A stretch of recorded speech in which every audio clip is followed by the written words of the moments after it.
Hey everyone, welcome to GameFace episode 131. People, we are less than 24 hours away from E3 2018. Can you believe it? Can you feel it? We are? Well, yeah, I mean, technically it starts tomorrow morning with EA's press conference. I didn't know. It's tomorrow, yeah.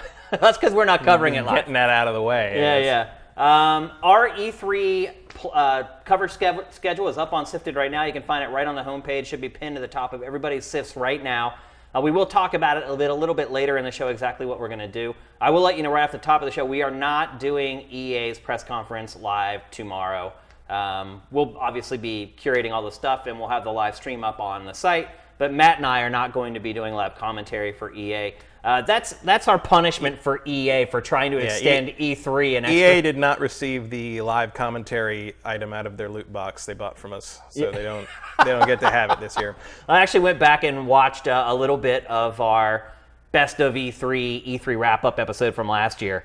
And it's pretty funny to look at like the suggestions that you and I gave, because we start the show with just our general impressions of the show and how we think they should do to change it, and like none of it happened. Like seriously, we were complaining about how EA tried to extend it a day last year, and they did it again this year. Well, because they don't consider this E3. Right. It's EA Play. It's their, it's not, it's not. E3 just happens to coincidentally occur elsewhere in the city. They're basically just scabs on the rest of the industry, because they know all these people are coming to town for E3. Right. And they're like, oh, well, all these other people will get these people to come here, and then we'll take advantage of it. Yeah, like, EA's doing what G4 we used to do when you guys did the Game Awards?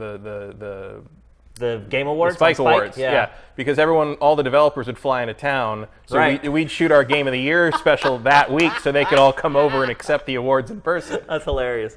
Yeah. Well, so anyway, we're not doing EA tomorrow. It's the only press conference tomorrow, but we will have all the trailers, all the gameplay, all the details in your Sift tomorrow. So we're kicking things off on Sunday, and we'll get to those details a little later. First of all, I saw you said someone subscribed for 12 months on Twitch? Yeah, I saw it. Justin Horman, I think. I don't even know how that's possible, folks. Justin, if you could share with everybody else how you managed to subscribe to Sifted for a year. I feel like that's not through the Prime thing, though. I feel like that's a specific... Oh, well, if that's the case, thank you very much, Justin Horman. Folks who are watching this on YouTube, if you can't afford to help us on our Patreon, you can still help us. You can give us a free $2.50 per month through Twitch Prime. It's very easy to set up. All you gotta do is click one button on our player, on our page, and we are twitch.tv/siftedgames. Just go there, click the button, you can give us a free $2.50. So if you enjoy our content, you enjoy Pactor Factor, you can't afford to contribute anything to our Patreon, $2.50 free every month. And it adds up really fast for us, so we really appreciate it. If you could literally take the 1 minute to click a button for us, it would be really awesome. So, and Bat Guys just did that. Did what? Subscribe through Twitch Prime. Thank you. Thank you very much, everybody. Thanks for everyone who's doing it. And Justin Horman says, how is it possible? Yeah, I pay money. So he just plunked down cash. He just plunked down money. Thank you very much, Justin. Appreciate it, brother. We have a huge show today, and so we don't want to spend too much time dilly-dallying around. We have several games we're going to talk about. We have E3 previews for pretty much all the big third-party publishers, so let's just get right to it. We're going to kick things off with a game we talked about last week, but I had not had a chance to play a ton of it, and that game is Vampyr. And you couldn't talk about it, really. Yeah, and it was very weird. Like, I realized at the end of the show, people were saying, oh, you're going to have to cut that segment. So when I went back and watched it, and there maybe were a couple things where you might have tipped a hand. Still, I did the best that I could. It was not easy to talk about a game without sharing your opinion. Now all the chains are off. We can talk about this game as much as we want. I have continued to play it. I'm guessing I'm about 12 to 15 hours in. I'm behind you because I was watching you play it over here before we started the show, so I'm not as far as you are. Yeah, I'm in like the middle of chapter 4 right now, of 6, I believe. I had just started chapter 4 whenever I turned it off. And the reason I turned it off, I did stall on this game for a couple reasons. One is E3. Right. This week, first of all, we have published more original content on Sifted than we ever have. I have been a working fool this entire week, trying to squeeze in Vampyr when I can. And the other part of it, too, is that I stopped enjoying Vampyr to a great... I still liked it, but when I first played it, I liked it a lot. As time has gone on, I have started enjoying it less. And for me, the big hang-up with the game is the combat system. I know a lot of times we disagree with the Metacritic score on games, or we'll talk about the Metacritic score and say why we maybe don't agree with it. This is actually one game where I do pretty much agree with the Metacritic. It's sitting at like a 7.5 or something like that. And to me, that sounds about right. Yeah, it's about right. I'm still going. I actually like it quite a bit for what it is. I think most of it is fine. That's a good way to describe it. It's a European action RPG and all the good and bad that implies. Yeah. I think if you've played Mars Warlogs and or the Technomancer, you kind of know what you're getting into here. Yeah. The combat has a little less oomph to it than those games. Yeah. Like Technomancer at least had a pretty good feel when you whack people with the staff. Yeah. This is a little mushier, I guess you'd say. I can't figure out what it is. I can't figure out if it's the sound effects aren't just right or aren't firing in time. Sound effects are a little, they're a little, I don't know, anemic, ironically enough. Yeah. And there's a problem where, like, it can be tough to tell how, like, the range, how close you are to the character. And the bad guys have that problem too. Like, they miss you, even when I'm not like dodging or trying to move away. Like, sometimes they'll just miss me. Like, they start their attack too far away. So clearly, it's a problem on both ends. Yeah. And but I think it's fine. Like, I can do the dance pretty well with it. I can get through some boss battles without getting touched. Like, clearly, I mean, I'm not going to favorably or really even seriously compare it to Dark Souls. But whoever designed the combat system has played Dark Souls. He or she has tried to. Yeah, it's there. The dodging effect is there. The iframes during the dodging is in play. It's very stamina meter driven. Upgrading your stamina meter is the most valuable thing you can do early on, and really through the whole game. Like, that's the first thing I maxed out was my stamina, because that determines what you can do in combat. Or can't do. Because there's a lot of times early on in the game where you just get exhausted in the middle of a big fight. And the trick is, I mean, the real upshot of it is, like, the game's real easy. It is really easy, yeah. I've died twice. The first time was because I just didn't know what I was getting into, and the second time was the first actually difficult boss, or not difficult, but like the first boss where, like, oh, this is, because one of the things is, like, you have a level and the enemies have levels, but they don't really mean a whole lot. Like, I was beating level 18 guys when I was level 7, right? And, like, they'd hurt a lot if they hit me, but they weren't hitting me. They can't hit you. It's very and if you upgrade your weapons enough, your weapon damage is independent of your level. So, like, as long as you've upgraded your weapon. Especially if you have a weapon that can drain blood when you hit things with it, like, you're basically just going, like, you're good. Then you can use your vampire skills a lot more, because they're governed by the blood meter. And which I don't use the vampire skills much, except for the heal when I get hit, and the leap to close distance. I use them for boss fights because it's just an easy way to take a huge chunk of health off. Yeah, I just it just lowers the time that it takes to finish the boss battle. Yeah. But, like, I think some of it's pretty cool. Like, and now I'm, like, later in the game, and, like, there's, like, early on you're just fighting little, like, kind of scab vampires and, like, guys with torches in the street, and now I'm fighting, like, 6 guys at a time, and there's dudes with staffs that can, like, with crosses on them that can, like, send out light that, like, drains your stamina and blinds you, and, like, guys have flamethrowers, and I mean, the combat's more interesting now that I have to dance around all these other guys, and sometimes they're fighting other vampires, and, like, I mean, it gets crazier as you move on, especially if you're not healing people, like the NPCs, and they're getting sicker, and the status of the neighborhood's going down, and now, like, it's critical level, and, like, there's just monsters everywhere. Like I dig it. Like, I dig how that all kind of comes together. And the funny thing there is some cause and effect. Yeah, some. Like, it's not a lot, though. The thing is, like most of this, so, like, I'd say it's like that half combat, half dialogue for the most part, and, like, a lot of running around, a lot of talking to people, a lot of talk to this person, find this out about other person, run back to other person, talk to them about it. And the voice acting is very good, but the presentation is terrible. Like, the facial animation is not amazing. Like, the angles. I think you're being kind by calling it not amazing. It uses the kind of the Mass Effect style conversation system, but the problem is it doesn't direct the conversation, like, with the camera the way Mass Effect does. The camera's always bad. The camera's just sort of sitting there, and it's sort of kind of slightly off center with your character. You can only see like a quarter of your character's face. But, like, your character you're talking to is often not centered properly in the camera. And I don't mean centered, but like framed right. They're not framed, and there's no way to get it right. Camera. And you can't see your character's face usually, and you can't. I just don't, like, sometimes sometimes it's just like you're looking, like, if you're in the wrong place when you talk to somebody, and this happens in the bar you go to early on a lot. there's just a wooden pole in the middle of or like another NPC wanders in and just kind of sort of moonwalks around behind them for a while. Yeah. Like it's rough, and it's got that Euro jank that people talk about. No, that's a good way to describe it. It is Euro jank. Yeah. But there is like it's impossibly British. I think most of I looked it up on IMDb. Most of the actors seem to be British stage actors and BBC like drama actors. Like there's a lot of people on. There was some Downton Abbey people. There was some Broadchurch people, I think. And that plays, you can see that. So the one thing that I think is weird in the voice acting is the way the conversation system works is when you meet somebody, you have basic questions you can ask them. And as you find out more about them, you unlock hints about them. So the hints let you talk to them about other subjects. They also make their blood more valuable in XP. And sometimes you get the hints from other people. Yeah. You have a conversation with somebody else, and they'll give you a hint about someone else. And then you go to that person, and then that new option is unlocked in their conversation tree. And like you can do that. You can find letters that tell you things about people. Like you're very snoopy, really. Yeah. Like any RPG. It's character. almost like an investigative game. Yeah, really. you snoop around and you steal everybody's money from their cabinets while they invite you in their house, and there you go. Just like a vampire, it steals all your shit.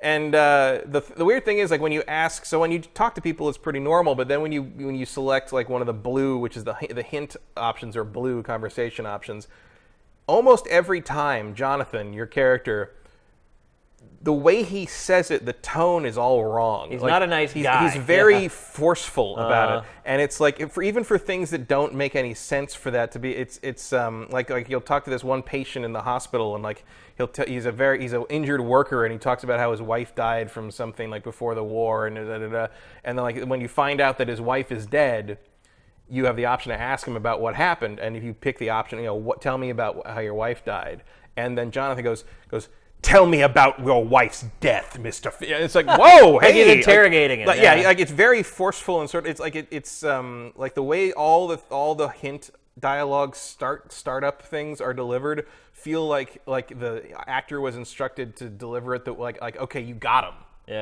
You found out, like you nailed him. But it's like, it's like you just found out his trying to show some dead. sympathy.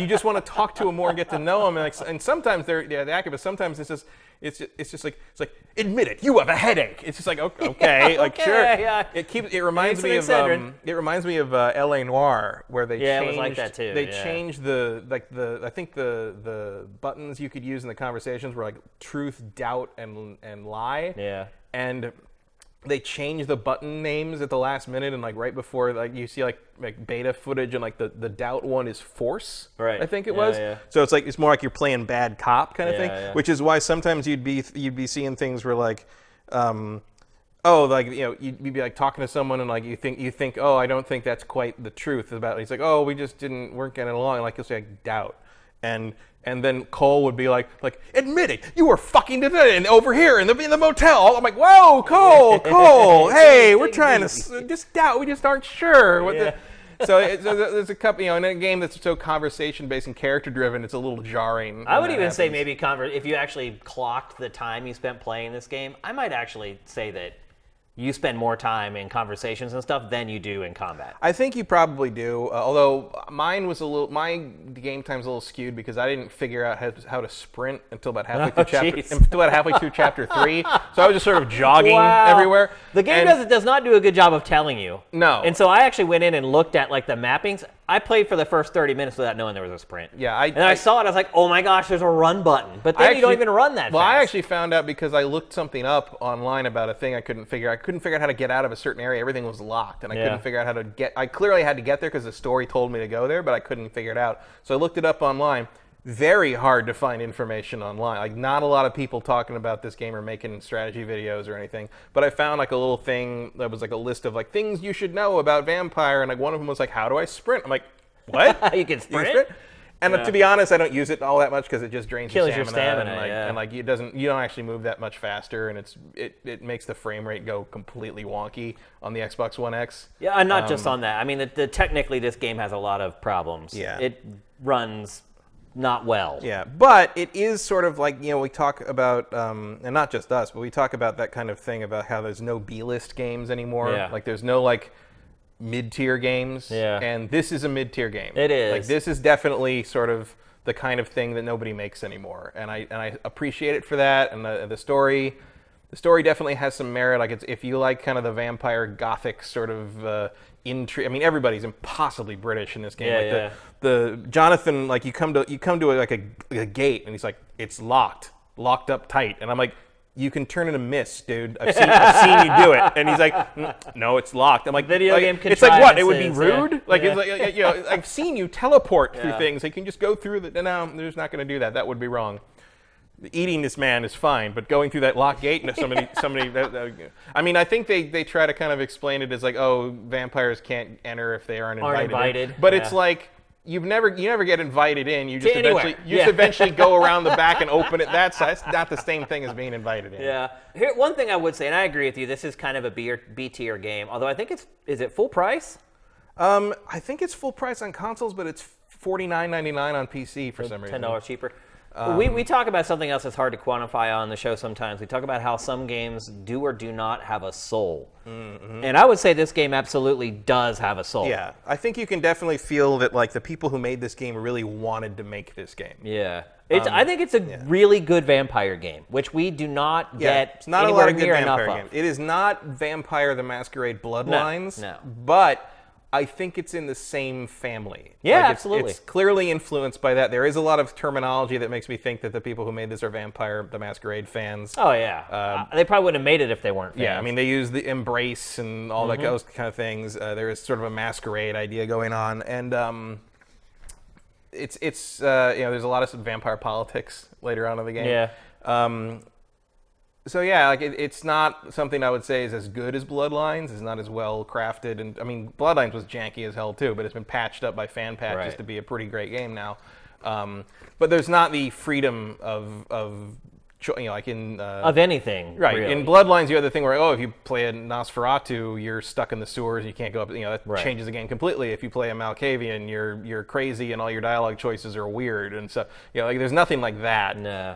And there's you can just choose what to do, whether and there's no difficulty level. Like when we talk about how easy it is, like the difficulty level, as the game implies, is if you want the game to be easier, kill more people. Like NPC, like you're supposed to mesmerize them, take them away, and drink their blood, and you get XP from that, and you can upgrade faster. Right. But I haven't killed anyone except the first guy they offered to kill me. Comes like, oh, it wants me to kill him. It's like, oh wait, that was okay, and then you can't go back because it autosaves. I have not killed anybody, but and I have walked through the game, so you do not need to kill humans at all in order to level up enough to get through the game. No, not at all. I can't imagine how easy it would be if I had been doing that. It must be. It must be a joke. Yeah.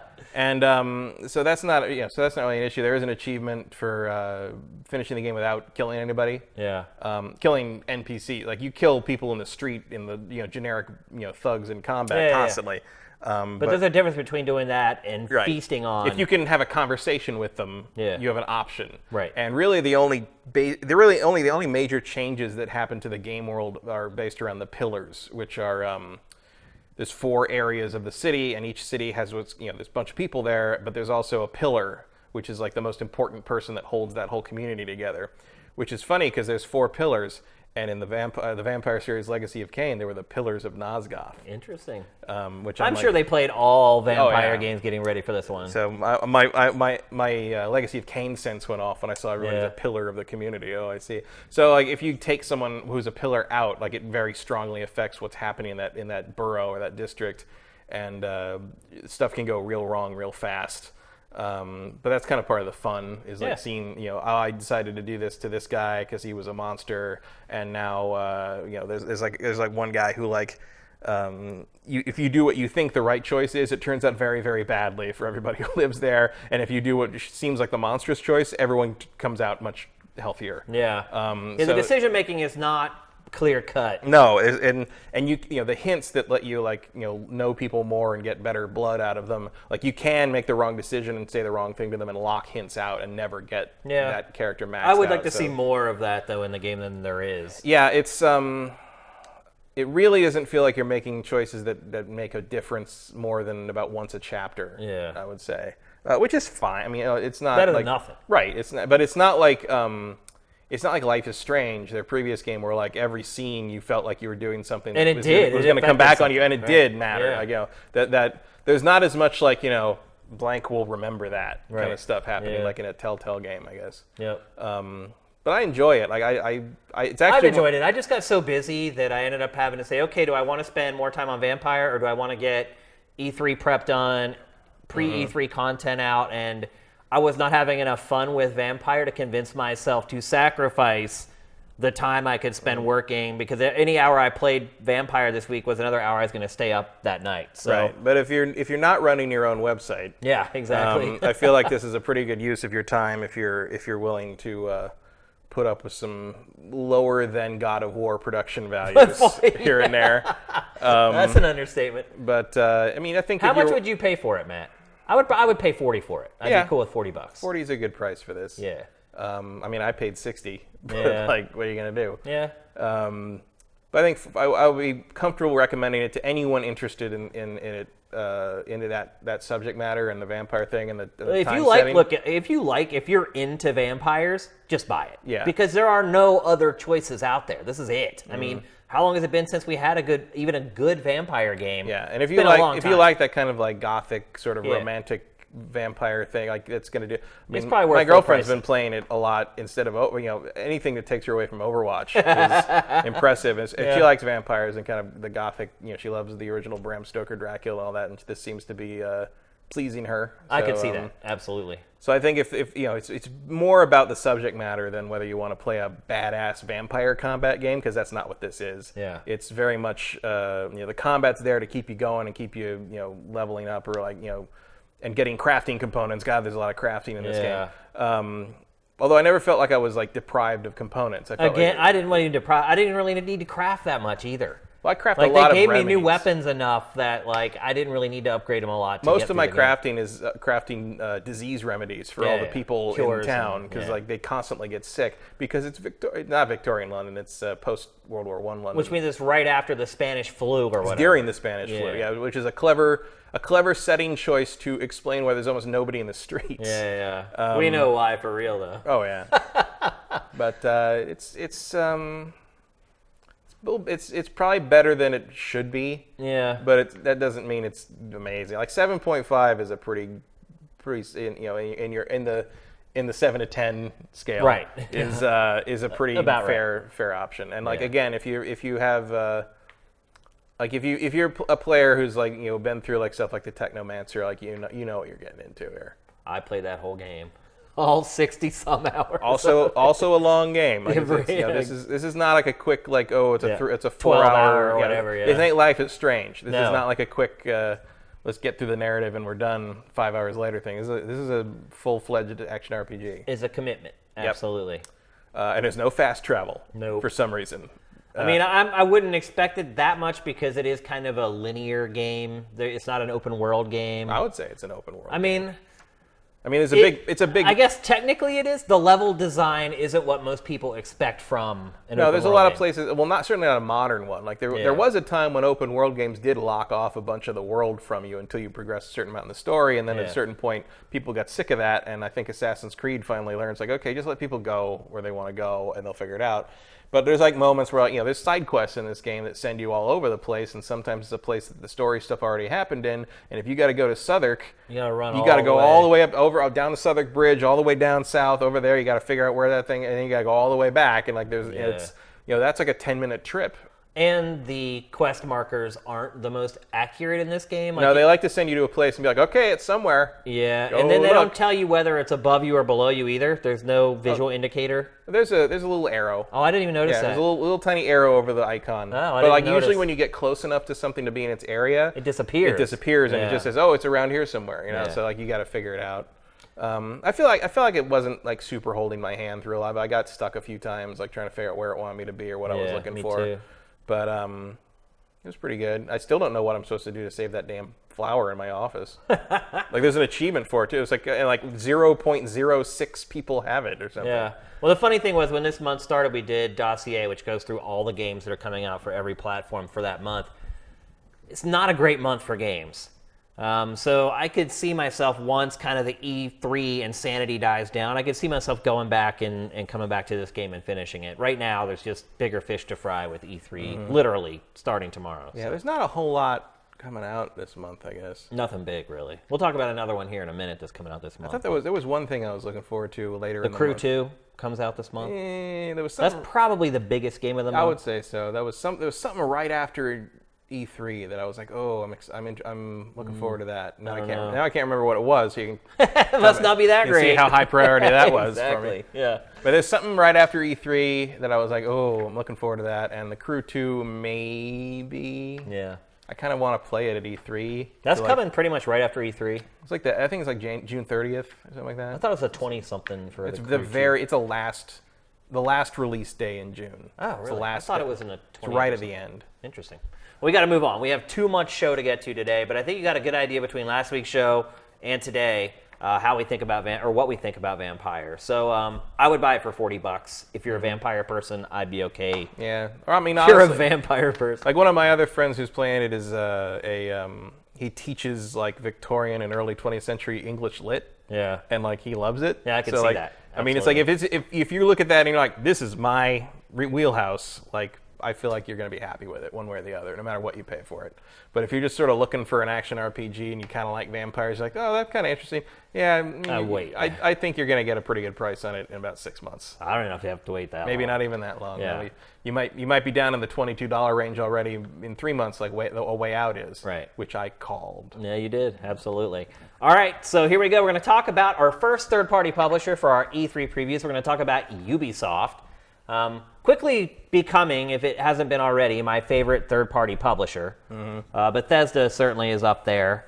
I think Ubi probably outranks Bethesda for me just because Ubi puts more stuff out. Yeah, quantity is much higher. Although I appreciate Bethesda's first, single-player commitment, so that's a coin flip in some ways. I Yeah. guess. But Ubisoft looking to have a pretty big E3. When I was grabbing, like, okay, what games do we know about from each publisher? Ubi undoubtedly had the biggest list of games that we already know about. Ubi's also notorious for debuting stuff at his press conference that we had no idea about. Remember Mario plus Rabbids last year? And in some cases, we never see again. Yeah, no, you're absolutely right. Skull and Bones. Yeah. Maybe one of those games, we'll see. Let's start talking about Division 2. Probably will be Ubisoft's biggest game. I'm guessing that's like the one that gets the most time on the I definitely would stage. expect that to be the thing they push hardest. I think it'll get the most screen time during Ubisoft's press conference at least. We've talked about Division 2 before. Anything that you want to add? I'm curious where it is set and what they're going to do with the concept because I thought, I liked the Division quite a bit. I played it to the full completion. Yeah, I spent like 30, 40 hours on it. But it's like, it got real repetitive and real kind of dull, and I feel like Dark Zone has to be Battle Royale now. Yeah. And I wonder where they're going to put it. Is it going to still be in New York? Are they going to go to another city in the world? Are they going to go to another area? I'll say, what I'd say about the Division is I feel like Ubisoft misled us a little bit with that game and promoting it before it came out. The game that I played wasn't really the game that I was expecting based upon Ubisoft's marketing for the game. And it really didn't seem like over time that it really kind of moved to that place of expectations. Well, it's funny because the marketing made me real uninterested in it. Yeah. And then I played the alpha or the beta they put up, and I was like, oh, this is a lot of fun. And I played it I played it and I enjoyed it. And then I was done. Well, you didn't realize that what you did in that beta was what you ended up doing for the entire length of the game. And again, Right. like you, I played it to the end. I finished the game, tried to spend some time in the Dark Zone as well. But what I thought the game was going to be based upon the initial trailers in its first E3 show, remember the whole bullshot trailer where they had the fake voiceover and everything going? I was really excited for that game after seeing that demo, and I feel like what I ultimately got never lived up to that. Well, I think a lot of it, especially if you played the PC version, it did somewhat live up to it in terms of what they showed in that trailer where they were showing the card disintegrate and all that stuff. It just doesn't matter. Yeah. It's not relevant to the gameplay. I just got tired of fighting the same enemies over and over and over again. It just felt like, hey, this mission is an excuse for you to go fight the same thugs again and again and again. Yeah, they just. So I'd like to see some variety. A little more variety would be good. And I'd also like to see whatever territory they decide the game is set in. I would like to see the actual ability to take over the whole thing because with like their marketing for the first game, it was like take back New York, and it's like no, really, you're just taking back a little part of like Manhattan here. Like what happened to the other 4 boroughs? Like I think Brooklyn eventually was in DLC. Yeah, I think so. But like most just like a little part of it. Most of it was just like sewers. Yeah, and like it was weird because I was like, oh, well, they did the lower half of Manhattan. You could like just slowly expand all the way up the island, and they just didn't. Yeah. Like I thought Central Park would be a nice kind of like, you could build a whole expansion around Central Park and kind of the different terrain that would create, like the opportunity to make it a very different way to play the game. Yeah. And it just didn't happen. And instead they send you to the sewers, which is like the most boring thing you can do in a video game. Yep. All right, let's move on. We're going to talk next about Skull and Bones. That game has already been delayed. I'm kind of guessing it's not going to be here this year. I think it is going to be at E3. I think they said it's delayed into next year, but it would be at E3. At least that's what I remember anyway. I could be wrong. Are you excited for this game after Sea of Thieves? Well, I'm not going to... Or are you more excited for it now because of Sea of Thieves? I just don't consider it in Sea of Thieves to be the same thing. It's just they're not going for the same thing. Pirate boat, combat, whatever. But like it's not, like Sea of Thieves is not historically driven. It's not, it's more, multiplayer, sort of like everybody man a cannon thing. Like I feel like Skull and Bones. It's a lot more casual. Yeah, Skull and Bones feels like it's going to be more of an extrapolation of the Assassin's Creed pirate stuff, which is cool. But I just need to see what it is. There a campaign? Is there something for me to do as somebody who doesn't really care about multiplayer stuff like that? At least not to the point that that's why, Maybe that's why it was delayed. Could have been. I mean, like For Honor is an exception for me because I like the combat systems enough of like a fighting game that I was like interested in how the multiplayer works. I don't have that feeling with a ship battle game. Like I just feel like you're just gonna have people griefing each other with weird physics trajectory tricks they figure out. So I'm kind of, I guess I need to see more about what they're doing with it. Like, what is it? What's their plan here? Because I don't think we know much about it. No, they were pretty dodgy about details when it was debuted. Yeah, we know a setting and we know you'll have multiplayer and that's about it. And then, in a couple interviews after kind of they showed it, they divulged a few more details, but they were pretty cagey every time they talked about it. It seemed like they weren't yet sure of what the final game was. Yeah, it felt like it was real early. Yeah, which, no surprise, it's been delayed at this point. Yeah, well, they showed a bunch of early stuff last year, in part because they didn't know if they'd be here next year. Right. You're right. Yeah, they kind of blew all the stops out with that and Beyond Good and Evil and all that stuff. Yep. Probably, if it's not the Division 2, the biggest game they'll show is Assassin's Creed Odyssey. We've got the teaser where the guy just kicks the dude off the cliff, and that's pretty much all we have at this point. This is Sparta. Yeah, I mean, we know the setting and kind of the time period, but not much else. We honestly don't even know if it's coming out this year. Well, this fiscal year, they said? Did they say this fiscal? That's what I read. I don't know if that's true, but I read this fiscal year. Okay. So it could be next spring. End of March at the latest, then. Yeah. So maybe, I don't know. Yeah. How do you feel about that? Sure. Whenever you want to give me more Assassin's Creed, I'll take it. Yeah. I'm good with that, especially after Origins. I liked Origins. I just wonder if this other team, though, is as skilled as the Origins team. We'll see. I don't know who's making it. I don't know which studio either. I would hope they have a pretty tight leash on how this is happening now that they spent the time to kind of rework the series. I'm also curious about the main characters. Like, I really like Bayek and Aya. I would not mind playing as them again. Yeah. Because there's some implication that, like, they kind of go off and, do more. And, clearly Greece is a factor in, and Rome is a factor in Origins.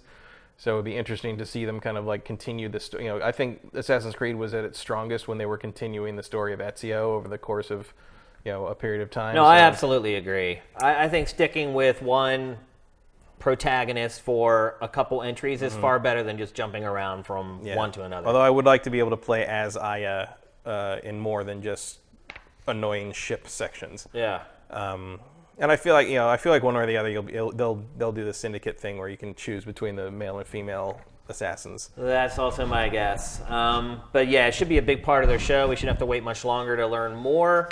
Beyond Good and Evil 2, talk about a game that's been, it's been in development hell for literally like a decade. It's been about 3 different things. Yeah, they've completely revamped it. They put out a bunch of, I don't even know if they put it out, a bunch of gameplay leaked at one point showing what the game used to be like, which actually looked really good. Yeah, it looked fine, like Jade running around on rooftops and stuff. Yeah, now it's this weird kind of sci-fi I don't even know how to describe what it is. Well, it was anymore. always sci-fi, but it just wasn't as obviously so. There weren't as many. I mean, there were flying cars and all that crazy stuff. Yeah. In the original. It just wasn't like the point. It wasn't the focus. Right. I mean, honestly, photography was kind of the point and the purpose of the first game. I mean, I'm just interested to see what the gameplay loop is, and they seem to have that kind of this like interstellar kind of mechanic where you can go to all these different planetary systems and stuff. I mean, it looks cool. I don't know if it's going to be like what I want from a Beyond Good and Evil follow-up, but it looks like a cool game. I wonder too if Jade will continue to be a journalist, because that's what her whole thing was. She's like this journalist covering all this stuff that's going on. I understood it, like this is like far enough in the future that she's probably not alive anymore. Oh, really? She may not even be in the game. I saw some. I don't remember. I don't know if it was accurate anymore, but I saw something around E3 last year where they basically said it was like 200-300 years after the first game. Well, maybe by then everyone's eternal. And yeah. Well, then also like I mean, there's all this crazy tech. There could be time travel. There could be flashbacks. There could be multiple storylines kind of weaving together. Like you don't know. How would you feel about that if Jade were not in the game? I mean, I'd still play it because I think the world looks really cool, and I'm interested in what they're after here. But I'd kind of like to know what how that all ended. I'm sure they would explain it in kind of retrospect in some way about what happened. All it takes is a cinematic. Pretty much. And but like you say, we don't know how long some of these these animal hybrids live. Like Paige could still be around. Yeah. Like you don't know. Which would be weird if he's not. Yeah, well, it was kind of a cliffhanger they ended on at the end of the first one, so you presume at some point you're going to find out how that I would hope. I mean, we've waited a hell of a long time to figure it out. How excited are you for this? Pretty excited, but like I would say that it's tempered by the knowledge that there's a decent chance that it's never going to come out. Really? Like I think at this point it is definitely coming out I would because hope they've been consistent with putting out new media. They just put out a developer doc like a week and a half ago. I just feel like it's really because you got to far remember out. when they showed that first cinematic trailer, we didn't hear anything for forever. People thought it was canceled. That leaked gameplay got out. And then it really went radio silent for like 6 years. I think it was canceled more or less. It probably was. The project was just resurrected a couple years ago. Yeah, that could be. Because it just seemed, from what they were saying last year, it felt like this was really early. Yeah. So I would be kind of shocked to see it before next fall, not this fall, but like fall 2019. If they're on good track, we'll see. But like, I think next holiday season is probably exactly when it's going to come out. Might be their target. I don't know if it'll make it. Like, I don't know. Like, I mean, when they were talking about it in interviews at E3 last year, they were saying like we haven't really even quite figured out what the gameplay loop is yet. Yeah. So I don't know what the time to finish is from like we don't quite know what the game is to like we're pretty much done. But that a year and a half seems like a short period for that. Yeah, we put out our 10 most anticipated games of E3 yesterday, and Beyond Good and Evil 2 was right on the edge of that 10 for me. I hope I'm we really see it. excited to check it out. I hope they show more and kind of give them more of an idea of what you're doing in it other than flying with a jetpack on a monkey. Yeah. But, I mean, not that that's a bad starting point. This is pretty much all they've shown of actual in-game footage, though, unfortunately. Mm-hmm. So it should make a big splash at E3, and I hope that it does. Let's move on. We're going to talk next about Splinter Cell. Here's one thing I've realized this week. The Walmart leaks were legit. Oh, yeah. Once the Just Cause 4 thing came out yesterday, which mistake with Steam ad ran early that like is revealing, that's like the second time that's happened in the last year. Once that came out, I was like, okay, the Walmart leak was 100% right. I mean, I was pretty sure when Rage 2 turned Yeah. out. I mean, Rage 2 is too random. It's the journalist inside me that keeps me skeptical. That keeps me from believing in stuff like that. Well, you had that. You had the new Assassin's Creed. I mean, it all fell in line. It did. And then Just Cause 4 was like which also makes me believe that we're absolutely going to see Gears of War 5. Oh, yeah. So I think we're going to see 3 Gears of War games. Yeah, that Walmart leak was legit. Like all of it. I think we're going to see a Gears 5. I think we're going to see like a Halo Wars style Gears RTS, and I think we're going to see a Battle Royale Gears game. Yeah. Well, the rumors is that Halo Infinity or whatever is what they're going to show. It's not Halo 6. It's some other spin-off thing. That'd be a classic. That's That's another subtitle for games that's very common. Well, it's also a subtitle for games that Bungie has used before. Yeah. That was the third Marathon game, was Marathon Infinity. Right, that's right. And that game was a mind-bending trip through multiple dimensions and timelines. Yeah. So, who knows? Yeah. But show me something cool again in Halo. Like, go crazy. Why not? Yeah. What do you got to lose at this point? Like, we've had 2 games of like, oh, Cortana might be rampant. It's like, well, do something. Figure it out. Give me the opportunity to make it stop, please. Also, like, the precursor stuff, not as interesting as you think it is. Yeah. 343. Like, I don't know what... Like, get me back to an interstellar war, or get me back, I don't know. Like, I find kind of the boots on the ground sort of like ODST stuff more interesting at this point. Like the weird mystical kind of like ancient alien sci-fi stuff is not particularly compelling, and just not working. Halo's version of it is really not very compelling. So like, get back to what made Halo Halo. Speaking of getting back, let's get back to Splinter Cell. So I think because of the Walmart leak, we're going to see a new Splinter Cell. Oh yeah. Matt, I was pretty convinced of that when Michael Ironside showed up again in Ghost Recon. Yeah. I mean, why else? You didn't bring him in for to record 4 lines. Here's my question. Would you prefer to see the more, I hate to use the word sterile, but that's kind of what it is, the more sterile standard version of the game that first launched with the first couple entries, or the more action cinematic oriented take that came later with Blacklist? Neither. I would like to see... Are you not a fan of Splinter Cell? I was. I like the... One of the best segments you ever did at G4 was based on Splinter Cell. Yeah, well, yeah, that was partly... Steve and Bob, right? Splinter Cell Co-op Theater, but that was partly because the co-op mode was so freaking weird to play. Yeah.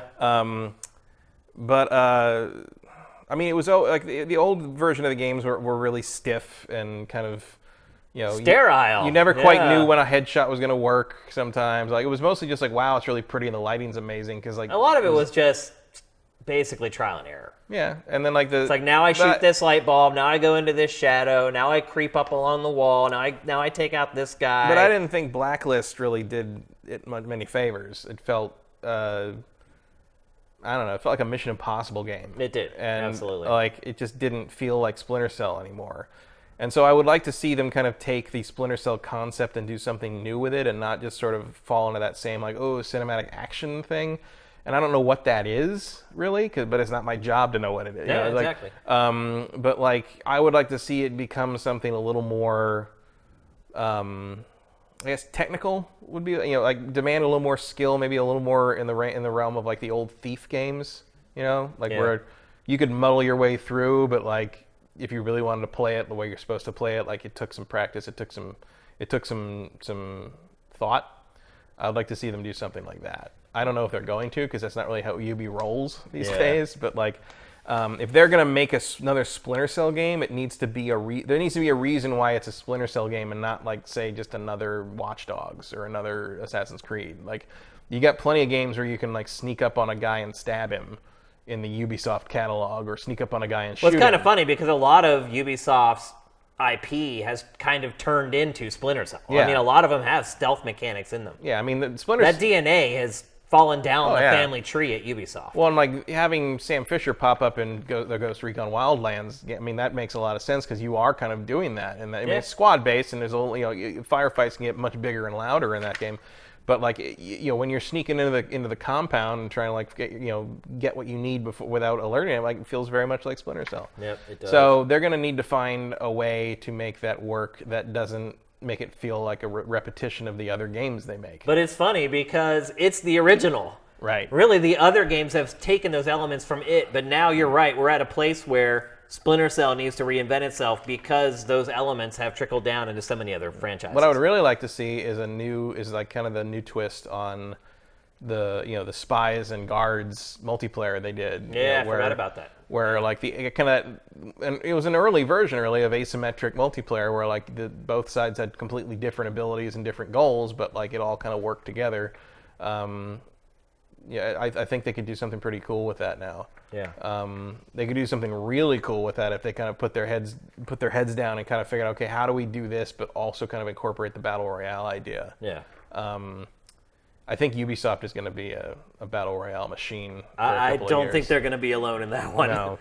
Let's move on. Let's talk next about Avatar. Matt, you're a big film guy. Do you think this game is going to be shown at E3? No. No? No. That movie's too far out. When is the movie coming out? You've mentioned it before, but That's I forgot. December 2020. 2020. The new Avatar game we're is halfway through 2018. and Maybe they do show it. No. No way in hell. No possible. Ubisoft did show Beyond Good and Evil too, like 10 years This ago. isn't up to them. This is up to James Cameron, and James Cameron is not going to have the first glimpse of Avatar 2 be of a video game of it. No, you're right. It's not going to happen. I mean, he might get up and do another 20-minute monologue with no B-roll like he did for Avatar 1, but we are not going to see Avatar 2. When do you think we'll get the first look at the film? Early 2020. Oh, really? Teaser for that would probably come out around March that year. I would say we'd probably get our first look at the Ubisoft game at E3 2020, and then the movie comes out December 2020. Okay. That makes sense. So you don't think we'll see any Avatar? Not a chance in hell. Okay. Why do we have a trailer already, this developer doc for it, though? Because they're trying to keep Avatar alive in your mind. Okay. Because, look, Avatar made $2.8 billion. It's really insane. Ask anyone to quote it. Yeah, I know. There's not a quote. Avatar was a theme park ride. You went Yeah. and you saw all these amazing things in 3D, and you came out and it went right out of your head because it was a completely forgettable story. Yeah. The only things I really remember from it are when Sigourney Weaver's cat body says, "Oh, look how hot I am." Yeah. And when the mech pulls out the giant combat knife, which was hilarious. Yeah, yeah. And I thought that was awesome, though. And the only other, I mean, I think it was a really weak movie. I think it was a very weak film. It was one of Cameron's least. What I found with like- that movie, though, it's on HBO right now. I have found that if I'm skipping around and there's nothing on, and I come to that, I will start watching it, and I will watch it almost to the end. I haven't seen it since I saw it in a theater. Really? I just don't care. I bought it on Blu-ray because I had a 3D TV, and I wanted to have something to show people when they If come I over want to check see it out. that story, I'll just watch Ferngully again because that's what it is. It is pretty much the same. And the only other image in that movie that I remember very well was when the aliens Marines are blowing up the tree, and it just cuts back to the evil military guy sipping a mug of coffee. I'm like, that's a cool visual. I dig that. Like, he's just it's just his office. It's just his day. He's like, oh, we're just wiping out indigenous people. Yeah. Like, not enough sugar. And it's like, that's cool. I mean, it's cartoonish, but I like it. But yeah, so Avatar 2, like, basically you're dealing with this. I mean, they're committed to make 2 and 3, and then 4 and 5 are they're shooting everything at once. Apparently the contract is that 2 and 3 are coming out, period. 2 and 3 are getting made. There's an option to kind of back off from 4 and 5 if 2 and 3 don't do well. I think 2 and 3 will do fine. Yeah, sure. But they ain't going to do $3 billion. And like, few movies do. the question is, like, the thing that Avatar had that made it such a big deal, that it gave it crazy legs, is what it was like Titanic. It didn't open huge, but it just kept making it's a money steady burn. steadily, Yeah. and for months. And the thing that made it really work was that it was the first kind of the renaissance in 3D. It was an event. It was something that you hadn't really seen before, and audiences went to see it over and over, like they would ride Star Tours over and over. I mean, I think the 3D angle really was. But what you did don't it. have anything like that for Avatar 2. Avatar, the tech gimmick for this one is going to be high frame rate, 48 frames a second, which didn't help The Hobbit. It sure didn't. And it ain't going to help this. Yeah. So I think Avatar 2 is going to be a hit, but it is not going to set the world on fire the way Titanic and Avatar did. And conventional wisdom now in Hollywood is like, never bet against James Cameron. And I'm not betting against James Cameron, but I don't think James Cameron can set the #1 box office record 4 more times in a row. Well, asking him to do that is a fool's Right. errand in the first place. I think he might expect that of himself. Well, I think 'cause his he's James ego Cameron. is- He's James Cameron. But so that you're going to keep seeing sort of this trickle of stuff come out, in part because they need to keep somehow some mind share for Avatar. The other reason, Dean, that Disney wants to push Avatar when they can, because they opened a whole frickin' land in Disney World of it, and they got to get people in there. Yep. And look, they don't have a problem with that. I mean, the line to get into Pandora World, or whatever they call it, was like 4 hours when it opened. You were turning people away just to get, not even to ride anything, just to get in the Into land. it, yeah. And by the way, Star Wars Land opens at Disneyland next year. Does it? In May. I'm not going near the place for like 4 months. I mean, look, I want to see that as much as anyone, but it's like, you're not getting in there. I just went to Universal and went to the Harry Potter stuff, and I walked right in there. Yeah, but Harry Potter Land's been there for years and years. Has and it been years Oh now? yeah. Wow. Long time. Wow. Well, it shows you how much I pay attention to that stuff. So I'm waiting for Star Wars Land. Like I'm expecting 8-hour. I mean, the Guardians of the Galaxy revamp of Tower of Terror, that was a 7-hour wait when it opened. I'll tell you that was this, just for the same ride you've already ridden with a Rocket Raccoon in it. Like, Yeah. imagine that there's a full-size Millennium Falcon you can sit in and fly. Like Dude, that's what I'm you're saying. never getting in there. If they do as good a job with the Star Wars Land as they did with Harry Potter at Universal, it might be worth. they've got it might be worth waiting in line that long. Well, it might, but like I feel like it's gonna be so crowded, you're not gonna get anything out of it. Yeah. Like the other thing is like the wristband thing they're doing, where there's these wristbands. This is a tech they've been working on at Disneyland for years. It basically everybody has a wristband, and the wristband has like a memory to it, and it remembers everything you do in Star Wars Land. And all the costumes with like full mask stuff can talk. So like you have this in the little like Force Awakens bay they had, where like Boba Fett could talk, and like the Wookiee could make noise, and you know they could do stuff like the stormtroopers could say things to kids, and they could say them in response to what the kids said. They had a whole battery of things they could say. And so what they're going to do with this thing is your wristband's going to remember everything you do in Star Wars Land. It's a full immersion land. So like the people that staff the stores are Star Wars characters. There's no Harry real Potter's world. like that. It's like Yeah. that. So you have these wristbands, and like so let's say you ride the Millennium Falcon ride, where you have a little crew, and you get in the Falcon and you fly the Falcon, and let's say like you blow up the Slave One as an example, like hypothetical example. You blow up the Slave One, and then you run into Boba Fett in the cantina like later on. Will that costume say you blew up my ship? The costume will be able to read your bracelet stuff and know that that's what you did on that ride. And Boba Fett can say like, hey, it's like, yeah, you blew my ship up, but I got another one, or something like that. Like that's the kind of experience they're going for this. So it's going to be worth waiting to see. But I'm waiting till September is what I'm saying. Let everybody go back to school, and I'm going to go back like the week after Labor Day. That's my plan for that. We'll see about that. We'll see how strong your willpower is. I got my willpower is very strong when it comes to waiting in line forever. Like, no way. All right, the last item for Ubisoft. Do you think they're going to show Watch Dogs 3? Yes. Yeah? Yeah, I do. I mean, they already leaked it, so Yeah. screw it. Well, I mean, we knew it was in development. Yeah, I think they'll show it. What do you expect from it?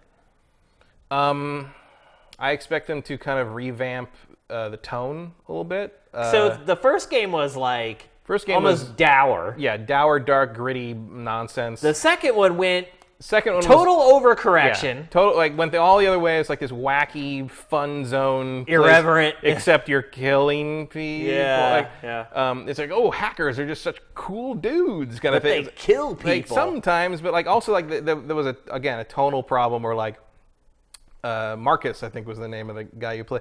I just didn't believe he would kill people. Right. Like he was too nice. I mean, he had like a yo-yo or whatever to knock people out and shit. Like there's just no way he would run around like blowing people away with a gun. And like later on, some of the DLC did add a bunch of non-lethal options for him, which made more sense for the character. But I think they need to kind of meet in the middle for Watch Dogs. Watch Dogs 3 can have some levity, but it also shouldn't be just all crazy. You know, like you had the guy with the emoticon visor with the freaking, you know, like the animated face, and everyone's just like, yeah, we're gonna, you know, I'm the rave girl, and I'm the hacker dude, and I'm the you know, the b-boy posse. You know, it's just like everyone had their own counterculture thing going on. You had all these different. So I'm kind of expecting to sort of try to come to a synthesis of those things. Because there's Watch Dogs 2 kind of lost sight of the fact that like, yeah, you're involved in DedSec and you're doing all this like hacktivism stuff, but also like it's really terrifying what you're doing. Is like you're kind of like gnawing away at the fabric of society in terms of kind of that sort of agreed upon, you know. And it's a fun idea. It didn't take itself seriously. Not at all. There's a problem. And I enjoyed the serious things are happening in the game. The game is not treating them as serious. No. Yeah. And so but I enjoyed it as a toy. I guess I enjoyed like it's fun to fiddle around with. Taking over the, you know, when I would boot it up for the months after it came out, I would not really make a lot of progress, but I would sure ram cars into each other all day. You know, like you can auto drive the cars and stuff. I do that constantly. So I kind of hope they keep the toy aspect, but in terms of like how they present the story and kind of the tone that it occupies, I think they need to find sort of a middle ground. I'm very curious what city it takes place in. Yeah. Because they did a great job of recreating. Yeah, it was a good San Francisco. And I don't just say that as like, you know, because I was born down the peninsula, and I think I was born in San Mateo, And I think it's the first time San Mateo's ever been in a video game. Right. It's like it actually says it right there on the map. I'm like, wow, there's my place. That's where I'm from. And they nailed it. Like they nailed what it's like up there. Yeah. Well, they're from there as well. Yeah. Are they? Ubisoft, yeah. I think the people who made it are in Montreal. Oh, they are, absolutely. Yeah. But their main headquarters for the U.S. is in the Bay Area, and those people from all the other satellite offices always come in there, and so but very easy for them to... But also, I lived in San Francisco, and I know that if you were in San Francisco, you aren't going to Palo Alto. No, you're right. Like, getting somebody to leave San Francisco to do anything is impossible. Yeah. That's the least realistic thing. Because the traffic's so bad, you don't want to do anything. Well, that's the least realistic thing about Watch Dogs 2, is that, like, this is Market Street here. Yeah. And it does not look like that. Yeah. You would have to have buses everywhere. Like the traffic is not. Well, the streets are believable. twice as wide in the game as they are in real life as well. That's but like the main thing is that the sheer number of cars on the road was not accurate. And like, but I did think I've told the story before about when I went down to see what Palo Alto looked like in the game. With the tech center of everything, where Facebook is, where all that stuff. And like, I was driving around a motorcycle and I hit something. I flipped off the motorcycle and smashed into a wall. And fell to the ground, and this woman walking by goes, I hate that crunch sound. And I was like, that's yes, that is exactly what someone there would say. Like the idea that like they wouldn't say, oh my God, are you hurt? No, breaking your face on a wall made such a gross sound that you inconvenienced them. Right. Like that's exactly. That's the Bay Area in a nutshell. Yep. Anything else you want to add about Ubi? Anything that you're looking forward to, or you think we might see that I didn't put on the rundown? Well, I guess it's probably. I mean, I don't know if we'd see it at Ubi's or at Nintendo's, but I feel like we're going to see another wacky Ubi Nintendo joint project. You think we'll see another Switch exclusive from Ubi? Yeah, I think. I don't know if that would be. It'd probably be at the Nintendo Direct, I would think. But I think Ubi and Nintendo, like I think Mario. I mean, and they did it on Ubi stage last year. Yeah, that's right. I think they brought Miyamoto and everybody. Yeah. That's right. One way or the other, I think they will have a new project with Nintendo. Yeah. Like a Switch exclusive that like incorporates Nintendo IP stuff in a way that like no other third-party company would be able to, because they have a working relationship with Nintendo that no other publisher really has. Yeah. So I would expect to see another thing like that. Not a Rabbids Mario not sequel a sequel to necessarily, Rabbids, but like another thing. That would be disappointing if it was a sequel to Mario plus Rabbids. Yeah. In all honesty, it's like we got it the first time. Bro. We know it's we cool. Get it. Okay. And I wouldn't be surprised if that were actually the case either. Now because they already have that engine lying around. It's like, hey, we can just put in some new assets. We can get this game out in 18 months. But maybe like a Zelda Rabbids game. Yeah. Like Link in Rabbids That could Land. very well happen, actually. I'd be kind of. I feel bad that we've said this out loud, to be honest with you, because I don't want to give Ubi any ideas. I don't know. I'd be on board to see how Ganondorf would react to a bunch of Rabbids running around. Yeah, I mean, what properties would you cross up with Zelda from Ubisoft? Assassin's Creed. Yeah, it's too easy. Yeah. I think Rabbids and Rabbids and Mario work though. Rabbids, yeah, but I think you could do Rabbids in anything. Yeah. Really, like we could do Rabbids and Splinter Cell. If you Is that really to make wanted sure that the IP owner of the other crossover property doesn't take itself too seriously? Right. Well, I think if you take it as an opportunity to kind of mess with that IP a little bit, and Nintendo was definitely up for that with Mario, it'd work. And Zelda's kind of ripe for that. Yeah. I think the other it'd be fun to see Metroid. Like a Metroid game but there's just Rabbids everywhere instead of Metroids. And the Metroids get hold of the Rabbids, and then the Metroids become like the Rabbids. And like you could play with that. I think that game's too serious for Rabbids. Well, that's why you could do like a Nintendo Land game, but like with Rabbids invading Nintendo IP. Yeah. That way you don't have to do a whole game out of it. Okay. All right, so that's it for Ubisoft, our Ubisoft preview for E3 2018. As you can tell, big showing coming for Ubisoft. Mm-hmm. These next few that we end up doing, they have maybe half the games that Ubisoft has, and this is just what we know. And Ubisoft always has surprises, so, I mean, I'm sure there'll be like Just Dance, whatever, blah, blah, blah, and all that other crap that they do. But yeah, Ubi is primed for a big E3. And maybe, so I think it was somebody on Twitter said, it's like I'm half expecting at the end of the Ubisoft conference for some like Vivendi executives to break down the back of the stage and like knock Yves out with a folding chair. That battle's over though. Vivendi gave up. Or so we thought. Or allegedly. So we'll see. All right, we're gonna move on. Anyone who watches wrestling knows it's never over. Yeah, that's true. All right, we're going to move on. We're going to talk next about a game that I was playing on an open beta that happened last weekend, Mario Tennis Aces for the Switch. I'm just going to say right now that this game is going to be a contender for Sports Game of the Year. Did you play it? Nope. I did not get to play it until Sunday. I intend to buy the final, like the release version, but I didn't get to the beta. It is really good, Matt. Really, really good. I did not get to play until Sunday. By then, people had been playing this game for 3 days, and despite the fact that I got my ass handed to me, I absolutely loved this game.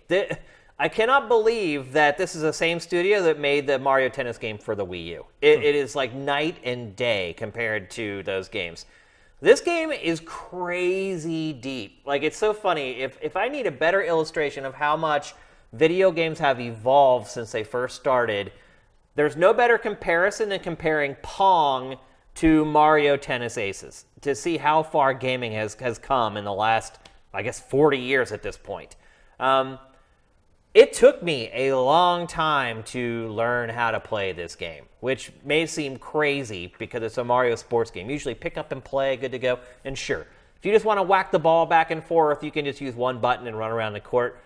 That's not going to get it done in this game. This game has crazy systems under the hood that you have to master. And I think maybe the big X factor is going to be balance. Like, in all honesty, a lot of the people that I played that just completely destroyed me didn't even really use a lot of the quote-unquote trick shots in the game. Like, they were really good at serving. They were really good at anticipating where you're going to go and shooting back against the grain. There were some people I played where I didn't win a single point. Like, they were just that flipping good. There were some people where I couldn't even hardly return their serves. They were so good after just 3 days. So to kind of expand a little bit on what I was talking about with the systems, so if you look, the meters at the top corners of the screen, those are basically your power meters. And you build those up by holding in the shot button before the ball gets there. So a big element of the strategy in the game is trying to guess where the ball is going to go, getting there way beforehand, and then holding down the shoot button way before the shot ever comes, because that's what builds up your meter. Now, there are other ways to build your meter as well. There are things called trick shots, and this is a big risk-reward system in the game. You can use either the right stick, tap it left or right, or you can double tap the X button to do them. But they're not automatic. So each character has his own trick shot. And they're not like the crazy over-the-top finishers that you've seen, where they jump up in the sky and they bounce off invisible walls and all that kind of crap, like what you're seeing right now, actually. That's not what they are. They're these things that happen in real time on the court. In Mario's, for example, he does like a side flip and then lands. But it's not set up so that, hey, if you're close, you're going to hit the ball. You literally have to learn how far of a leap that is for Mario, and then make sure you're that distance away, do the flip, and then land just as the ball is getting there. Now, the flip side of that is if you get it right, your power meter goes almost all the way up. And so it's this big risk-reward thing of whether you want to use it or not. Now, another thing you may have noticed while you're watching this B-roll is that there are stars that appear on the court. When a star appears, if you run into the star and then hit the right trigger button, it goes into this first-person view where you can target the ball anywhere on the court or at the opponent, because there's this other system in the game where you can beat down your opponent. So if they keep blocking your power shots, their racket eventually wears out. And if the racket breaks, the game's over. You win the match. So you can absolutely just win the match by targeting power shots directly at your opponent. Now, you can also be smart about it and just place it somewhere where they're not, so you can get the shot past them. So there's kind of two different angles on that. The crazy over-the-top stuff only happens when your meter is all the way full. And you squeeze both triggers, and that is one part of the game where they do give you a lot of leeway. You don't have to exactly time it. Like, as long as the ball is on your side of the court and you click both of your sticks, you can perform kind of the finishing move in the game. And if you target that and hit your opponent with that, it takes a lot of their power off if you want to try to win it by breaking their racket or whatever.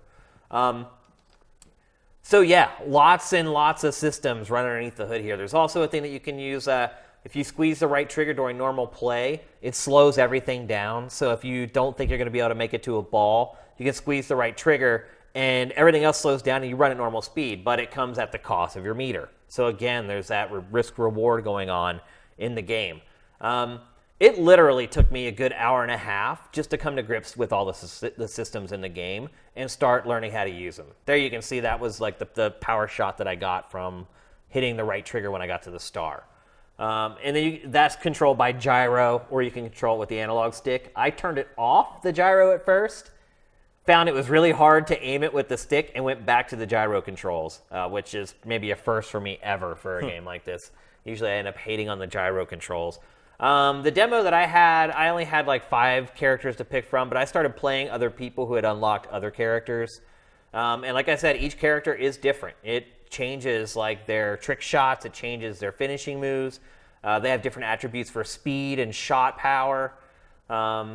Serving is very simple. You just want to hit the ball at the very top of the arc. It almost seems like there's a fighting game element to it in the sense that you have to learn the other characters. You do, what absolutely. You have to know what the other characters are capable of and what they will do. And of course, it's a sports game, so everyone's different. It's like I said, the best players I played in this didn't really use any of that. They were just so good at, one, getting in place early, and they would build up their meter really quickly. But they were just really good with always making sure that they hit the right shots, because the face buttons represent different shots. You have like you have top spin, you have back spin, you have a lob, and they were really good at choosing which shot to use in which scenario. So I would rush the court. They would hit a lob over top of me. And that is one part of the game that I do have some criticism with, is lobs. It's hard to judge whether or not you're at the right place to return a lob. It's hard to judge the distance and where the lob is actually going to come down and when it's going to come down. But otherwise, I had a blast with this. Even though I was totally getting my butt kicked, I enjoyed playing this game. And I think a lot of it is because it has a lot of depth. And I realized that a lot of people had been playing. See, there I targeted him. And then that takes some power off of his racket and knocks him back. There's a lot of ways to skin the cat in this game, I guess is what I'm getting at. There's a lot of ways to win. And just, if you just look at the base of it, it's just a really good tennis game. And tennis games are fun head-to-head. It's why Pong has endured all these years. So I really, really love this game. I like I said when we first started talking about it, I think it's totally going to be a candidate for Sports Game of the Year. It is a massive improvement over the Wii U game, which was abysmal. And so I guess my fear is that that anyone who bought the Wii U game is going to see this and just be like, oh no, never again. But you should seriously rethink that. I had a blast playing this game, even though I wasn't good at it and I was getting my ass handed to me over and over again. It has built-in tournament ladders. When you go to play online, it puts you into this big grid. It looks like an NCAA tournament bracket. And you work your way down until it's just you against the winner of the other side of the bracket. Obviously, I never got that far. I never made it past the third round, I don't think. And I saw some people on Twitter were saying, oh, I made it to the championship and lost. And I was like, wow, how did you make it that far? Maybe they've been playing it all weekend or whatever. But with my limited experience, it was not pretty. They just were basically destroying me. But I'm going to get better at this game, and I am going to become as good as those guys were. I promise you that. So, yeah, Mario Tennis Aces. I'm really psyched for it. I had a blast with it. It comes out it's like a week after E3. Maybe that's what I was thinking about. It might be. It comes out on the 22nd, I believe, of June. Full price game, but based upon what I played, that's totally fine. You're going to get a lot of replay value out of it. So there you go. Mario Tennis Aces. I don't know if any of you guys jumped in on the beta. I tried to set up games with sifters, but you couldn't match up with specific people. The only way you can play online was you just get tossed into that bracket and then play whoever you play. So I had a blast with it. I think it's one to keep your eye on, especially if you're a Switch owner and you're kind of hitting those doldrums of summer, which that's not just for the Switch. That happens to a lot of platforms, particularly in their first year or two. So if you're looking for something to while away the hours during the summer, I think you should definitely keep an eye on that one. Let's move on. We're going to talk next about EA. And we said earlier in the show that we're not going to do EA's E3 press conference tomorrow. And it does start, I believe, at like noon. I'm not even sure. It's pretty early in the day tomorrow. But we'll all be on the site. We'll all watch it together on the live stream, blah, blah, blah. But still, let's talk about what EA is going to show tomorrow. So this is our pre-show for EA's E3, EA Play press conference, whatever the hell they call it at this point. Obviously, the biggest game is Anthem. Is it? Is it Anthem or is it Battlefield 5? What is EA's biggest game? Battlefield 5 is going to probably sell more. I think Anthem is the thing more people are interested in. Yeah. Because it's more of an X factor. Yeah, even though they did show a big chunk of gameplay last year. Yeah, but that was also sort of a vertical slice of on a dev AKA kit bull shots. that, like, what's it really going to look like? Yeah. Kind of thing, So that's cool. Like, I mean, I'm more interested in Anthem over Battle. I mean, Me too. Battlefield's a known quantity. Yeah. For the most part. I'm interested to see kind of what People are going to be playing this 24 hours from now, by the way, at EA Play. So we're going to get tons of media from this game. We're probably going to get a couple trailers. By the time E3 is over, I have a feeling a lot of people are going to be sick of hearing about Anthem. But that's okay. Yeah. I mean, I'm just thinking like how retroactively what a poor choice of name. Because if you put Anthem in Google, Right. you're not getting stories about EA's video game. Unless you pay a lot of money. Yeah. I know all about that. When I worked at Spike, we would pay for Google search terms for whatever show Spike was launching. So Spike had a show called Coal. And we paid a ton of money so that if anybody searched for Coal, the first result that came up was our show. Well, EA knows what to do then. No, and they will probably spend the money to make sure that happens. And it's very, very expensive. People wonder how Google makes money. I know how Google makes money. Let me tell you, I know. So yeah, I wouldn't worry about that too much. What are your big X Factors questions about Anthem at this point, Matt? Microtransactions. I have faith that, I mean, EA would have to be a moron to have nefarious loot box microtransaction practices. Well, there are so many ways you could finish a sentence that begins with EA would have to be a moron. But probably, but like I'm interested to see what they do with that. I'm interested to see kind of how it plays in comparison to Destiny, which seems to be its closest kin. Yeah. I want to see how much it's not like Destiny. Right. That to me is the big question I want to know. Like, what ideas do they have that make it different? What ideas do they have that make it feel like BioWare? How free is the maneuverability like we saw in the trailer last year? Like, is it really that open? Is it, because this almost shows almost like a Xenoblade style world where you're just flying around this huge ecology and you can Iron Man your way, you can Iron Man fly your way through stuff, or you can like do like on the ground gunplay. Like, it's I feel like we saw a really cool proof of concept here, but like I'm interested like to see like a more granulated gameplay demo. I'll be perfectly honest. I hope it's nothing like Destiny. Nothing at all like Destiny. I mean, I play each Destiny. I play the single player until it's done, and I really never go back. Yeah. So I'm hoping that this has learned some valuable lessons from Destiny. Well, I would hope, in terms of like the comparison to Destiny, I just mean it's an online multiplayer game setting, kind of a. But I hope this is like not an MMO like Destiny is. I think it is. I think it definitely is. Where you're fighting the same guys over and over again. And I think it is. That would be a disappointment to me. I mean, that's exactly what I expected to be. I mean, would I prefer it to be sort of a co-op multiplayer BioWare single-player RPG? Yes. That's what I'm hoping for. That's not what it is. I guarantee you that's not what this is. This is their take on Destiny, the Destiny concept. That's disappointing. I'm sure it won't be disappointing to their bank account, but... No, it'll do just fine. Yeah, but to me personally, as someone who loves video games, I really hope that it doesn't follow that design. This is not KOTOR 3 with Iron Man suits. I promise you that. And then your earlier point becomes even more valid if that's the case, because these games are generally driven by DLC and all that kind of stuff. Well, that's what I want to know is like what's the games as a service twist, because that's what this is. I want to know, what's the max player count? Have they said that yet? The max number of players you can play with? Not that I saw. I mean, how cool would it be if you could go out in squads of 15 or 20 people? That would surprise. I feel like, as much as I compare it to Destiny, like I think that Monster Hunter World is also a pretty valid comparison in terms of like getting a small squad to kind of run around the world. I don't know how much in terms of like Destiny, kind of like how does that sort of mingle player thing where there's a bunch of people in each area. Yeah. I feel like this might be more of a Monster Hunter World, sort of like you got to choose to go out with people sort of thing. Maybe there's like one place where everybody congregates, like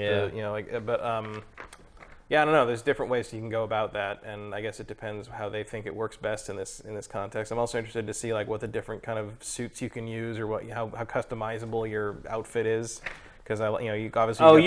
It's going to be crazy. Yeah, well, you got the That's big where they're guy gonna make here. all kinds of money. You got the big guy here. You got the more standard guy there. But I like the mech suit, Iron Man suit thing they're doing here, and I'm interested to see what you can do with it and how cool you can make it look. And it's a Destiny style thing. I'm sure where like you complete this raid and you get a fancy helmet thing you can put on and you look really cool. You get a weapon that has one extra level in one of its attributes or whatever. That's also possible. But see, like that to me, that implies you can have 4 people in a squad and that's the end of it. It does, yeah. Those graphics sure do look final. I'm still excited. I'm still really excited for the game. By tomorrow mid-afternoon, it will be laid bare. We'll pretty much know everything about it between what they showed during their press event and all the stuff that ends up coming out. Because people are going to be playing this all day tomorrow and capturing footage. And by tomorrow night, there's going to be thousands and thousands of hours of direct feed gameplay from Anthem on YouTube. So not much longer to wait for that. And probably the same thing could be said about the next game, Battlefield 5.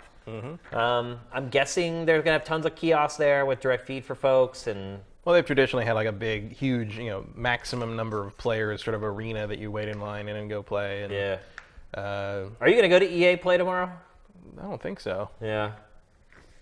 I don't even know if I know anybody at EA anymore. I know lots of people at EA, but I can't go because tomorrow is the only day left to do anything before E3 starts.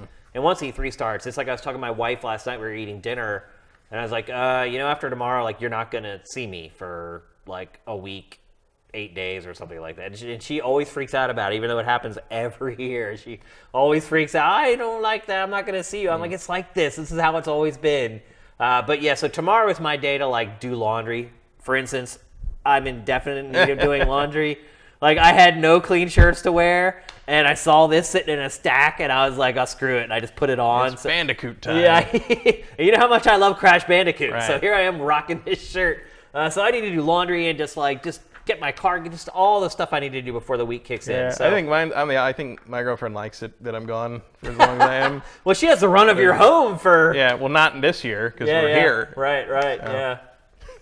Yeah, I guess there's no escape now, huh? No. Yeah. She's living for Tuesday afternoon. We finally leave. And well, we won't even be here that long, though, actually. Yeah. Because Sunday, there's just the 2 press conferences, a big gap in between. Monday's the big day. We'll be here most of the day on Monday. Yeah, but usually for E3 for us is like I disappear for about 7 days in a row and periodically come back drunk, and that's about it. Or tired. You just immediately go to sleep. Yeah. It's like a little staycation for her, usually. Not this time. Let's see what else we're going to talk about. Battlefield. All we have is a trailer so far of that, although people have started saying that after the fan backlash, now there are reports coming out that it's not as offbeat and wacky as it appeared in the trailer. I don't know if that's EA just trying to quell the seeds of doubt at this point. I think they would have done better for themselves if they had also done like a little gameplay demo, like along with the trailer they released. Also, like, it didn't help, I think, that they spent like 30 minutes like building it up on the live stream, like with all and not showing any footage of anything. That was pretty weird, yeah. And then they show this like kind of like cinematic trailer that like doesn't really tell you much except like the bare bones sort of like it's basically a tone piece. Is all it is, yeah. Which like as much as the complaints have rolled in about the various diversity ideas. Which is ridiculous. Like it's like, do we really need to see this for a Battlefield game? Like, we know what Battlefield is. We know that it's just crazy, like stuff just happening constantly in like we played Battlefield. We know what it is. And like, while this trailer certainly has a reason to exist in terms of like you want media out there that it looks cool and gets people excited about things, as the sole thing you release first, it's a weird choice to me. Probably a mistake. Yeah, I love this trailer. I think it's probably will end up being one of the best trailers from E3. But yeah, you can't really have a 30-minute live stream and then cap it off with a 90-second trailer. You just can't. You got to show some gameplay. Well, if you're gonna sit there and make all those promises for a half hour, you've got to deliver on those promises. Right. And I think they're all, I'm sure that internally they'd be like, well, this is gameplay. It's like, look, there's a HUD and they're shooting stuff. It's like, yeah, but it's not this. It's not. It's a very scripted sort of like through the motion thing, and like it's cool as like a vertical slice idea, but you needed to show some people actually playing the game. Yeah.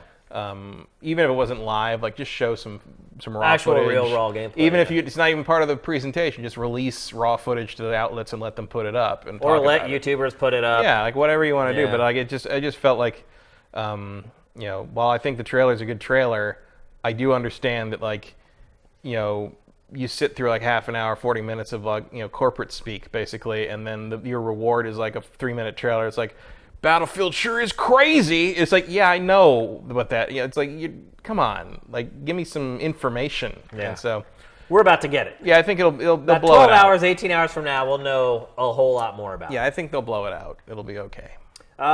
This is something that shocked me, by the way, Matt. When I was putting, like I said earlier, Ubisoft has the most games with third-party publishers. I started putting together EA stuff, and I was shocked at how little there is. Yeah, they don't release a lot. It's pretty days. crazy. We obviously, the two games we just talked about. You think we're going to see the visceral, emotive Star Wars game? No. Not even like a trailer for it? I think we're going to see the Respawn Star Wars game. You think so? Yeah. Really? I think the Respawn game is further along. Don't you think we would see something else from Respawn before that, though? No. Really? This is their next thing. I thought Titanfall 3 was their next thing. It's announced. they were- Titanfall 3 they is were- actually announced. Now, they were working on their Star Wars thing while Titanfall 2 was still being When did they worked on. hire Stig? Sometime before Titanfall 2 came out. Was he there before that? Oh, yeah. I can't remember. That was a when he- while before that. Yeah, I can't remember No, when the he came Star out. Wars, their Star Wars, because of how they had to start over with the Visceral game, with EA Vancouver, like I'm pretty sure the Respawn game, Star Wars game, is the furthest along of any of those. And you think we're going to see it? I think we might see like a teaser or something. Yeah. I mean, I would be shocked. I feel like if you, as EA, if you don't do a little like, hey, Star Wars is still here thing at your big E3 presentation, like if I'm Lucasfilm, I'm like, Oh, yeah. bro. Oh, they have to do something. Like, yeah, so I think we're going to see that. We're not going to see another Battlefront, though, right? No, though I think we might get an annoying little like, hey, Battlefront 2's in solo season right now Right, kind right. of thing. You know, I think we might get a little push of what. You don't think we're going to see like a Battlefront 3 or anything like that? No, I don't think they're that dumb. Packard seems to think that that we will not see Battlefront at all for 2 years. I think that's probably true. He also said in his E3 predictions episode, that is also live, that went up this morning, that he thinks that Respawn is eventually going to be making Battlefield. I would not. I mean, I think I've floated that idea before that they could hand Battlefront to Respawn. Handing Battlefield to them would also not be a crazy idea. Yeah, he said Battlefield, that he thought that they would start doing that because he feels that EA bought Respawn because of Vince, because they think, or it thinks, that he can create something that can rival Call of Duty. Well, he created Call of Duty, so Right. Yeah. That's an interesting tactic because it's like, look, just because you made $1 billion franchise once doesn't mean you can make it again, Lawbreakers. But like,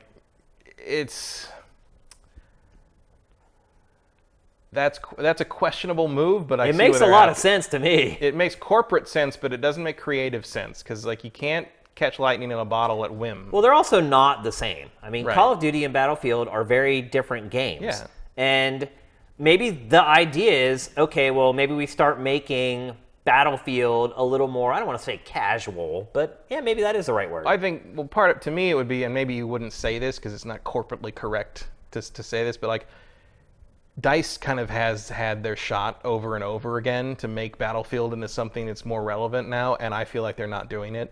I don't know. It's selling pretty well. It sells pretty well, but like it doesn't sell. 13, It doesn't 15 sell what million. EA wants it to sell, and like It doesn't sell Call of Duty numbers. It doesn't. You know, even when they completely change the setting, like, well, it's always the same thing.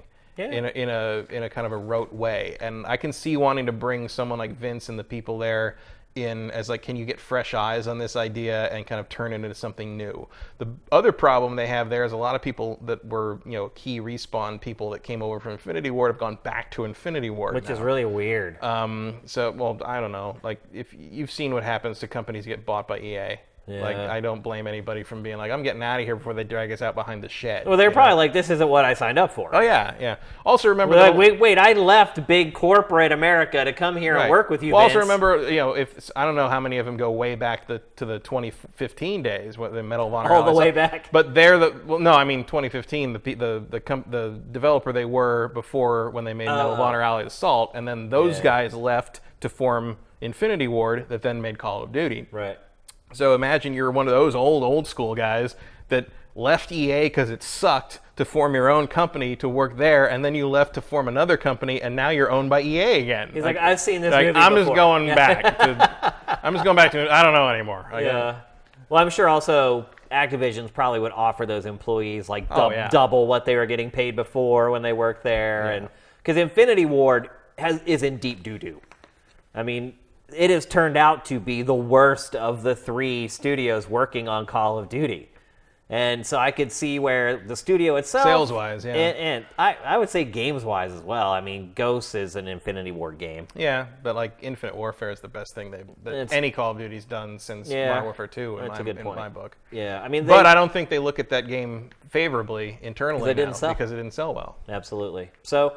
we have that to look forward to from EA. I mean, the whole Respawn thing really is what... Even though it's that game, the big story at EA Yeah. tomorrow. What is Respawn doing? What Respawn is working on are they going to show? I think we're going to see their Star Wars game. It's been long enough that I feel like it's time to show something. I don't think you want to show Battlefront 3 because we've done this dance already. Yeah. You got to show something Star Wars related, I would think, to keep Lucasfilm happy, because otherwise it looks like Star Wars games have gone away. Yeah. And certainly in the wake of the Battlefront 2 problems in terms of the core demographic in the industry, the mainstream audience doesn't know that happened really. Yeah. But the people watching E3, both industry and fandom, they all do know. And you gotta wash that taste out of the mouth a little bit. Like I think the relaunch of Battlefront 2 has helped because people seem to like it better now, though it's a little maybe too little too late for some people. Yeah. But I think you need to kind of wash the taste out of the mouth and be like, okay, here's the next big thing in Star Wars. And what genre do you think it's going to be? I think it's gonna be a shooter. Even though Stig's working on it? I don't know. Like it could be. It's a good question though, right? Well, Stig comes from God of War. Yeah. Respawn's a first-person shooter studio. That's all it's ever made. I want a Jedi action RPG. Okay. Is what I mean. Ideally, I would be most surprised if it were an action RPG because there nowhere in that pedgree has that genre ever existed. Call of Duty's had experience points for years. If you made like, let's say, Jedi Outcast, but not terrible, because I hate that game. Yeah. I CP that all the time where people bring up like Jedi Outcast and Jedi Knight is like the best saber. It's like I don't understand any of that because it was just sort of wildly swinging sabers around like crazy people.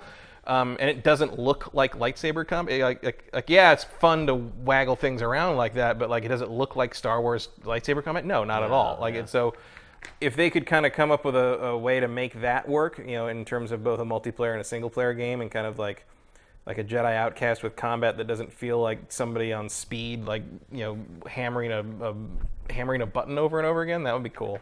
And I think Stig could probably figure that out. Absolutely. He's done a lot of good melee combat systems, so that would be nice.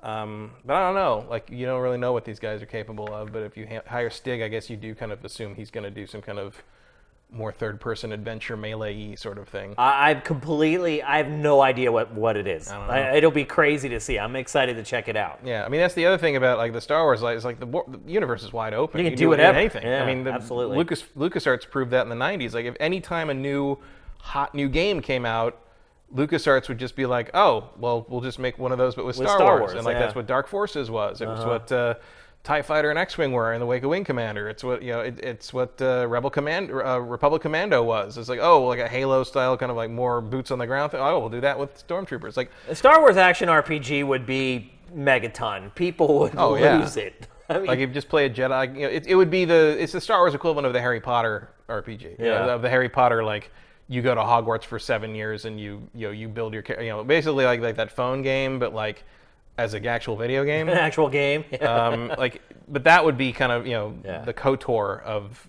Harry Potter. Imagine I'm imagining like KOTOR but with like action-based combat. Think Horizon Zero Dawn with lightsabers. That would be huge. It would be awesome. Yes, it would. But it's one of those things where it's like that is amazing, and everyone has probably thought of it. But wow, that would cost a lot of money. Yeah. It would make a lot of money. It'd make a lot of money, but cost a lot of money. It would be a lot of work. It'd be a lot of talent required. Like, is EA willing to take that plunge? But like, man, like especially in the current climate of EA, where it's like there has to be multiplayer, there has to be games as a service, there has to be so the idea that they could get away with making some kind of giant RPG seems not realistic at all. Yeah. So that's why I said like kind of a Jedi Outcast thing, where it's like, it's like you got a shooter campaign style thing in it, and then you get multiplayer with sabers and like a For Honor style thing, and there you go. So EA, other than that's pretty much EA. Yeah. Obviously, the sports games. The only thing I really wanted to mention about all the sports games is that Madden last year made big strides with its story-based campaign, and the guy left. He left. Finally, Madden nudged itself in the right direction, and the guy who was behind it all left. So, who knows? Who knows if they're going to expand on that further? If you guys remember, the story mode only lasted like 3 hours. I'm hoping at the very least they can expand it. And it wasn't that the story mode was amazing. It was surprisingly good. It wasn't amazing. But it was just a sign that they were headed in the right direction with the franchise. Now, who knows? Obviously, we'll see FIFA, maybe NBA Live, although I'm surprised EA continues to support that. That would be surprising, yeah. I think we'll see Madden, and we'll see a big thing on FIFA, and they'll bring out some Pele. people. They'll bring out some people I've never heard of, right? Because I'm an American and we don't care about soccer. Yeah. Even I've heard of Pele. Well, he's like the greatest soccer player ever, even though it's probably not true anymore, but. Back then, he was like he was like the to Michael. me, he is because I don't care. Here's a better way to describe it. He was like the Michael Jordan of soccer, I guess. Yeah. But now you get into the whole like, would Michael Jordan be the Michael Jordan of basketball right, if he because played today? now we got LeBron. Yeah. Anyway, we don't want to talk about sports games too much, but that was my one thing. It's like, I like Madden, I like sports, and to finally see the franchise heading off on a new path and a good path, and then have like the games director leave. It's like, dang man, like. What do you got to do? Pay the man, EA. Pay the man. Make it impossible for him to leave. Yeah.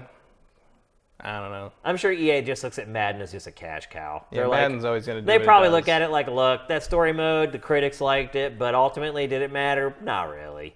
Because what sells Madden is head-to-head. Yeah, People playing Do you online. think the story mode is gone in the new one? I don't think it'll be gone, but I don't think it'll be expanded all that Probably much. won't star an Oscar winner. Probably not. Yeah. I mean, he didn't win the Oscar when they did that. Right. But still. Yeah. So Mahershala Ali is not like, that's not low tier talent. Yeah. I'm guessing that it's probably just about the same, except it just has a new plot, because it's all about players coming up from college, and they'll just pick 2 new players and they'll have the same buddy plot and all that crap. So we'll see. But again, we'll see all that tomorrow. Don't forget, EA's press conference kicks off tomorrow at around noonish, I believe. We'll see you on Sifted for that. Next, we're going to talk about a game that was just announced yesterday. Shockingly, I might add. This was something that was never leaked. I thought it was leaked. Well, I mean, no, I don't think it was. I saw something a couple days ago about it, and then suddenly it was announced. Oh, I was not aware of that. I said, I've been busting my ass this week. Like, I haven't had time to do anything but just... There was some rumor that came up about, Hitman's coming out. It's going to be through Warner Brothers and... No, I didn't see it. Yada. I was like, Warner Brothers. Well, yesterday it was confirmed. Hitman 2. And it's really weird because if you go... Like, today I was going to grab the trailers for B-roll because that's all we have. There's no gameplay yet. And I noticed that even Warner Brothers had tagged it to Hitman 2. And what did YouTube pull up? Like the old Hitman 2. So their trailer is tagged to this game that's like 15 years old or whatever. I'm like, okay, now you're seeing what I'm talking about here. Why do you guys keep rebooting and not renaming? But anyways, Hitman 2. It's coming like in November. Like November 13th. And what's really shocking about the fact that it's coming in November is that it's not episodic anymore. So... This whole game is supposed to be done by November 13th. Mm-hmm. Also, if you pre-order the game, you get this free cooperative mode that I believe you can play like right now, which is a pretty good incentive to get people. And I think the name of the co-op mode is the same as the subtitle for the original Hitman 2. So I don't know if the studio's just like having some fun and like playing with it now, but it seems like there's all kinds of little plays on whatever going on there. As you mentioned, published by Warner Brothers Interactive, who published all the good Batman games and a lot of Lego stuff, and that's pretty much it. Mortal Kombat. Oh yeah, they have MK and Injustice. I think we will see Mortal Kombat 11 this year. Do you? Yes. It's time. Yeah, we don't have Warner Brothers as one of the publishers we're covering today because obviously it puts out like one game a year if you're lucky. So we didn't include it, but you think that that's going to happen? Yeah, it's time. It is. But there have been lots of games where you're like, it's time, but Yeah, but NetherRealms works on a real tight schedule, and there's no reason for them to really have to sit back and reinvent anything. Yeah. So they've just, they've been doing Mortal Kombat, Injustice, Mortal Kombat, Injustice, and now it's time for Mortal Kombat. Ed Boon has also put up some cryptic tweets that point towards that. So yeah, I wouldn't be surprised. I think Warner Brothers, you've got Hitman 2, you're gonna see Lego DC Supervillains, another Walmart correct call, and Hitman. Mortal Kombat 11, and maybe a little thing on whatever the Shadow of War update's going to be, and some DLC. That'll be that.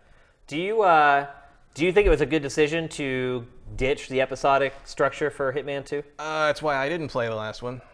It was too hard to keep up with. Yeah. And I think that is kind of the problem. And here's what I would say. Well, also, I felt like IO Interactive did it the right way. Like there was always something new happening. They never let the game just get stagnant. Yeah, there was always something to do every week. And I think you need to do that. And I had one of my friends in the press, actually at E3. When was that out? Was it last year or the year before? I don't remember. I think it was 2 years ago when it was first, in the process of coming out. And he actually arranged with Square to go on one of their Hitman kiosks with internet, so he could sign on his account and get the assassination for that week, so he didn't miss it. Really? Because he was in LA. Oh, that's cool. The whole time, he was going to miss that's really cool. the target of opportunity or whatever it was. Yeah. Like he was going to miss it because he wasn't going to get home in time, and so they let him go and do it on the floor at sweet. E3. But it got too confusing. It's like they were putting out trailers for every target, and it's like, hey, this guy appears from now until the appointment gaming is tough, I think. It's hard to tell people, hey, you need to play this game from now till then, or you're going to miss this stuff.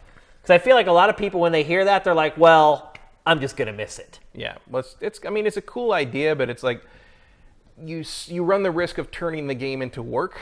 Yeah. And some of the windows on those assassinations were pretty short. I never got into it because it was just the price just felt a little high, and I don't like Hitman very much. So it was never quite impulse buy level. And then I've looked at the full package after it was all out, and so it's still too expensive to me. Like it's like I get that they did a lot of work and they supported it very well, but it's just not. I never jumped in on it because it was just the price was very high. I played some of it. I was not, and look, I'm not really that guy anyway. I'm not the guy who gets into a game as a service and just keeps playing it for months. I just can't. And that was the big problem for me with this game. It was like an IV drip of content, and I'm like, bro, I don't have time to put the needle in the arm. I can't sit here while you drop little drops of content into my arm. I need a chunk of this stuff to play it all at once so I can form an opinion on it. So I believe I ended up giving it to a freelancer to write the game eval for Sifted. But then it got really weird because he reviewed the first chunk that they put out.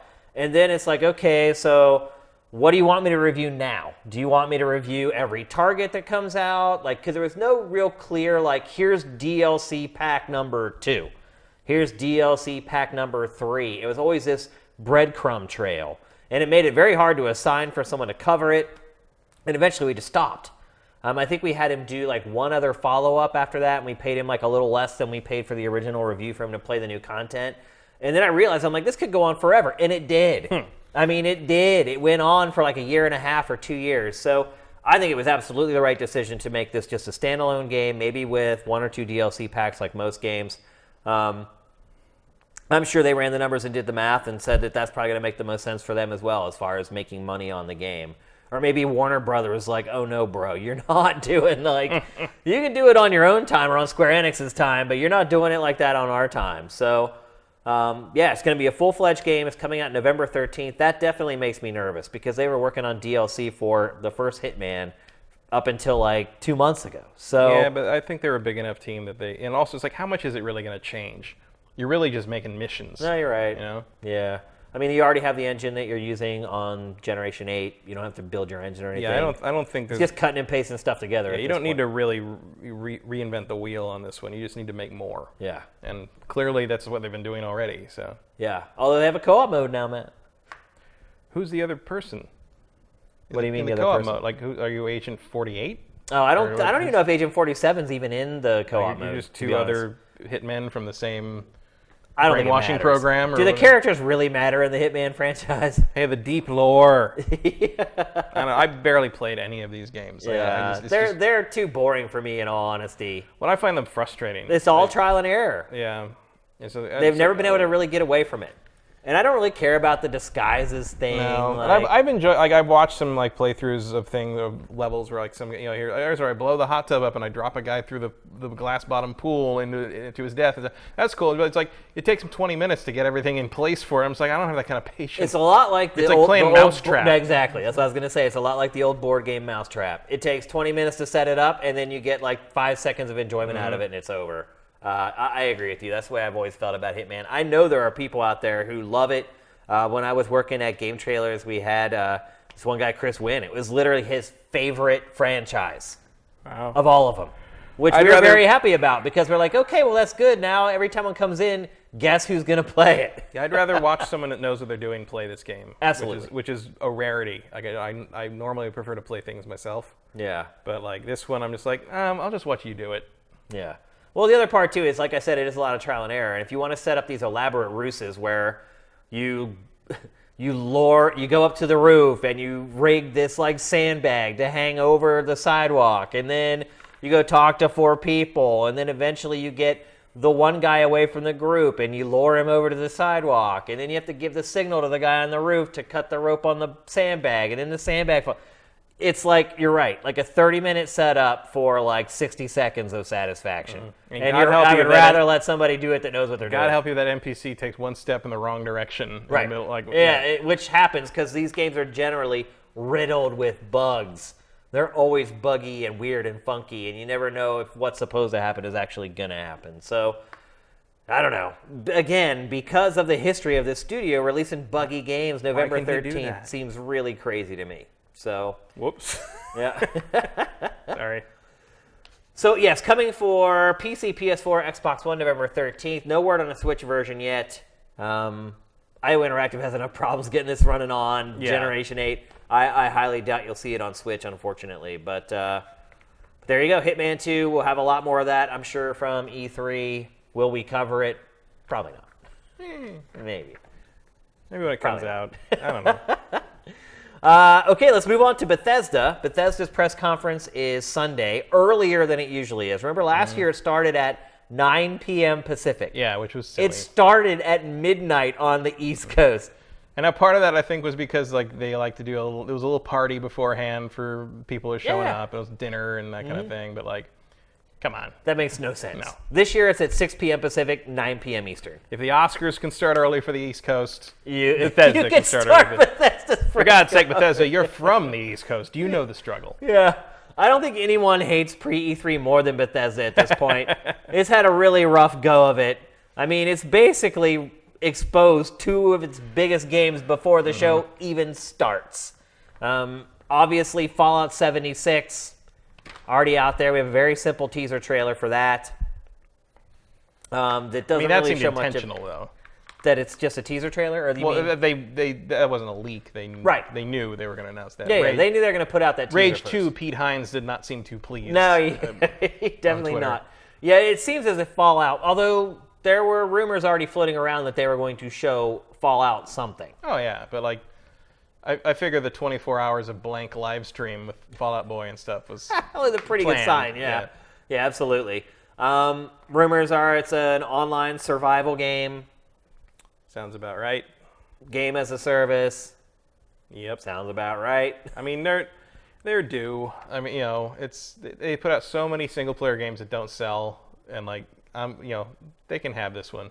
It's like, I'm not super interested. Probably, I'm not a survival game or a games as a service fan, and Fallout to me is more of an isolated RPG experience. But like, if this is what they're gonna do with it, if it makes them some money, cool.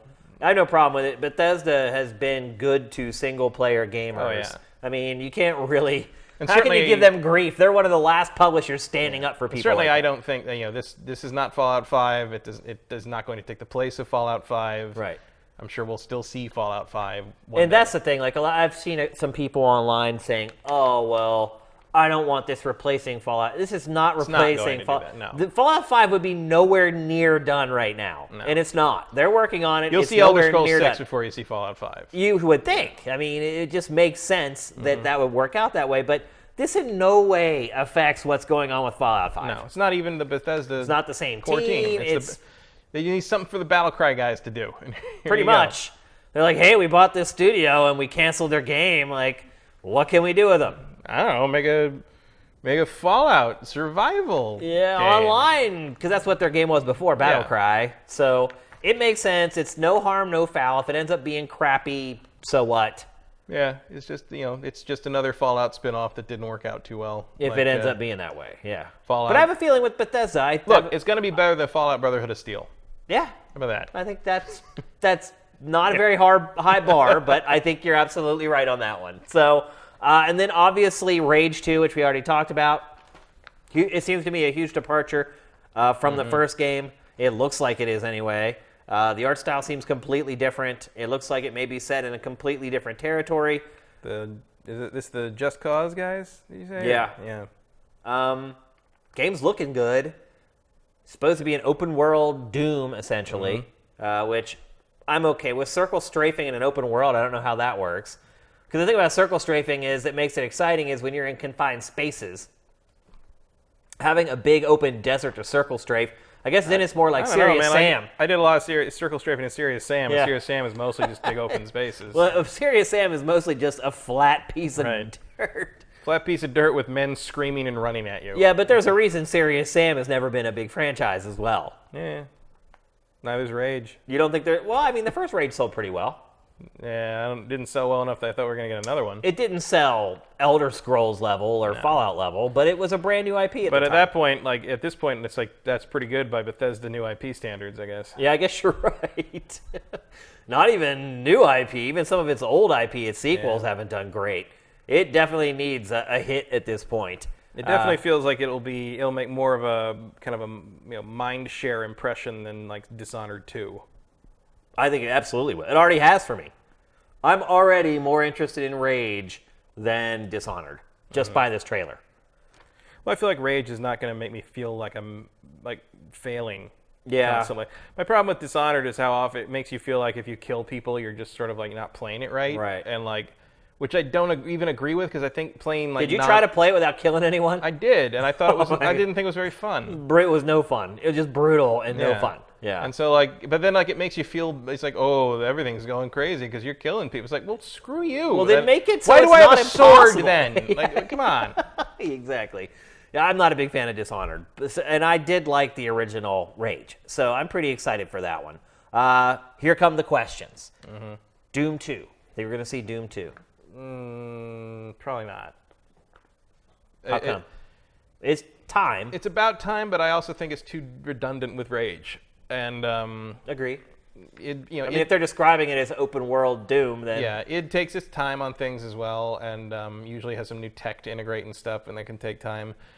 I could maybe see something like, you remember when they did with Unreal. What was it? I can't remember. Unreal. Not Unreal. Was it Unreal? Quake Champions. Quake Champions. Yeah. Where they did something like that with that, where they showed a kind of a little teaser thing and a logo. I could see that for Doom 2. Yeah. Just to let you know it's coming. Right. But I feel like that's far enough out that Bethesda's probably not messing with that too much. Yeah, Bethesda has a habit of, hey, we're going to show it to you, and hey, by the way, you're going to play it in 2 months. I love that about Bethesda, which also is why, the rumored release date of July 6th for Fallout 76 doesn't shock me all that much. No, it would also explain why they got out ahead of it so much. Exactly. Yeah. So I would not be surprised if we're actually playing Fallout 76 in 4 weeks or less. Yeah, July release date doesn't seem crazy at all, particularly with this publisher. And then here's the last question, the biggest question everyone's asking: are we going to see Elder Scrolls 6? No. You don't think? I would like to, but I don't. I mean, teaser at best, but probably nothing. I think we will, and here's why I think we will. I think we will because, to me, Bethesda never would have done this, shown these 2 games early, if it didn't have an ace in its pocket. Well, my fantasy team would certainly hope you're right. Yeah, I bet. Because chances that's a certified 95 or higher. Because chances guaranteed. are, if they show it, it means it's coming out this year. No, you're right, and it's due. I mean, it is beyond due. But they've constantly said like, still we're working on the new engine. We don't. The tech's not there yet. Da da da da da. I think they're absolutely going to show it because I know a lot of people who work at Bethesda personally. Like they're friends of mine. Like the head of PR, I have been at her house a bunch of times. Like I went and played Metal Gear Solid 2 at her house for review and stayed there for like a week straight. I know the people that work there. And so I've been watching them come into LA, and Fallout 76 has that big Figueroa coveted billboard right outside of E3. Every one of them has been going and taking their pictures in front of it, which I totally get. But every single one of them are like, this is going to be Bethesda's best E3 ever. And this isn't a press release that they're putting out for all the gamers to see. This is for the 400 or 500 people that they're friends with on Facebook to see. And I think it's happening. Everything to me is lining up for Elder Scrolls 6 to be shown. Well, it'd be not. I mean, it has been 7 years. It's been 7 years. They showed 2 huge games already. So to me, that they're saying internally, like, we don't need these games to make an impact. What else could they possibly have that would make them say to themselves, we can show Rage early, we can show a new Fallout game early, and it's not going to steal our thunder. There's just one. Starfield. It's Elder Scrolls 6. I think we're going to see it. I'm pretty confident that we're going to finally see the next Elder Scrolls. And consequently, it will probably end up being Game of the Show. I hope you're right. Yeah, I bet you do. I'm pretty positive that we're going to see something. And this is no insider information. This isn't me talking to anybody. This is just me putting the puzzle pieces together from what I've seen and what I've heard. So that, to me, is really exciting. Because they might be talking about their new Fallout card game. Yeah. For free. Download it now. Speaking of Starfield, why are people so hung up on this game? So somebody sends a question to PAC, an E3 question, and they're like, what is your most anticipated game of E3? And one of 3 games that they list was Starfield. Now, PAC didn't know what it was. Now, I obviously have heard of it and know what it is, but Pachter has never even heard of it. Right. Most people have never even heard of it. Why are people so jacked up over this? I think because when you think of that, you're thinking about like a space, like a Mass Effect game made by the people who made Skyrim. I guess. Like the idea of like something that like, a Bethesda, in-house like Star Wars kind of space opera game where like you can go to all these different planets. I mean, it's almost like the No Man's Sky thing, where it's like you kind of show this idea of this space idea, and it's like people have there's this hunger for this like open world, go do what you want, fly a starship, fly a space fighter, like land on a planet, look around the planet, do RPG style things, go to another planet. Like there's a hunger for this game idea. It's why people have thrown millions and millions and millions of dollars at Star Citizen. Yeah, that's what I was going to say. I mean, it's like, look no further than Star Citizen. So like I think when none of them have ever become what people wanted them to be either. Right. But like Starfield, when you say like, and Starfield, I think also the title conjures up the idea of like, it's like Starflight, the old Starflight game where it's like you go all these different stars, you had to chart the whole galaxy and land on all these planets and find stuff and fight aliens and the idea of that in a modern context by the people that made Fallout and Elder Scrolls, like that could be amazing. Or it could be a frickin' mobile game, no one knows anything about this game, so I think it could be another battle cry. I think it's that thing shown once and never seen again. Oh, absolutely could be that, but that's the thing, and they haven't even shown it.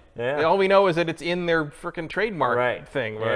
It's like, I think it's just that thing that gamers do sometimes with stuff like No Man's Sky, where they take this idea and they just run with it to this crazy extreme. Let their imaginations run wild. And it can be worse when now you're talking about a developer pedigree, as opposed to No Man's Sky was more like they showed this vertical slice and everybody just sort of their imagination ran wild. With this, it's like, oh well, the people that made Skyrim are going to make this. What could a space game by these guys be? That'd be amazing. Instantly your mind goes all these different places, and it's just who knows what it frickin' is, you know? People are jacked up about it. And look, like if they come out and it's not Elder Scrolls 6 and it is Starfield, and Starfield is some kind of Skyrim-style take on the Prey 2 idea, like, yeah, that could be pretty frickin' awesome. It could. You know, I mean, I don't think the team that makes Elder Scrolls is making the game, though. Yeah, I don't know I don't think anybody knows anything, really. Right. It's just like the idea of Bethesda, the people that gave us these games, putting out a space opera kind of star exploration game is an exciting one. Yeah. But does it exist? We don't even know. You know, like, so I understand why people are excited. I'd like to play that game too. I mean, hell, if the Respawn game is X-Wing versus TIE Fighter, I might just pass out right there. I mean, I don't know. Like, no one will see it, though. You'll be here by yourself on the couch. We got to move on. We still got a lot of show to go and not a ton of time. So that's it for Bethesda. And we will be here on Sunday evening at 6 p.m. Pacific to experience Bethesda's press conference with you, where we will all see the Elder Scrolls 6 for the first time. You heard it here, not first.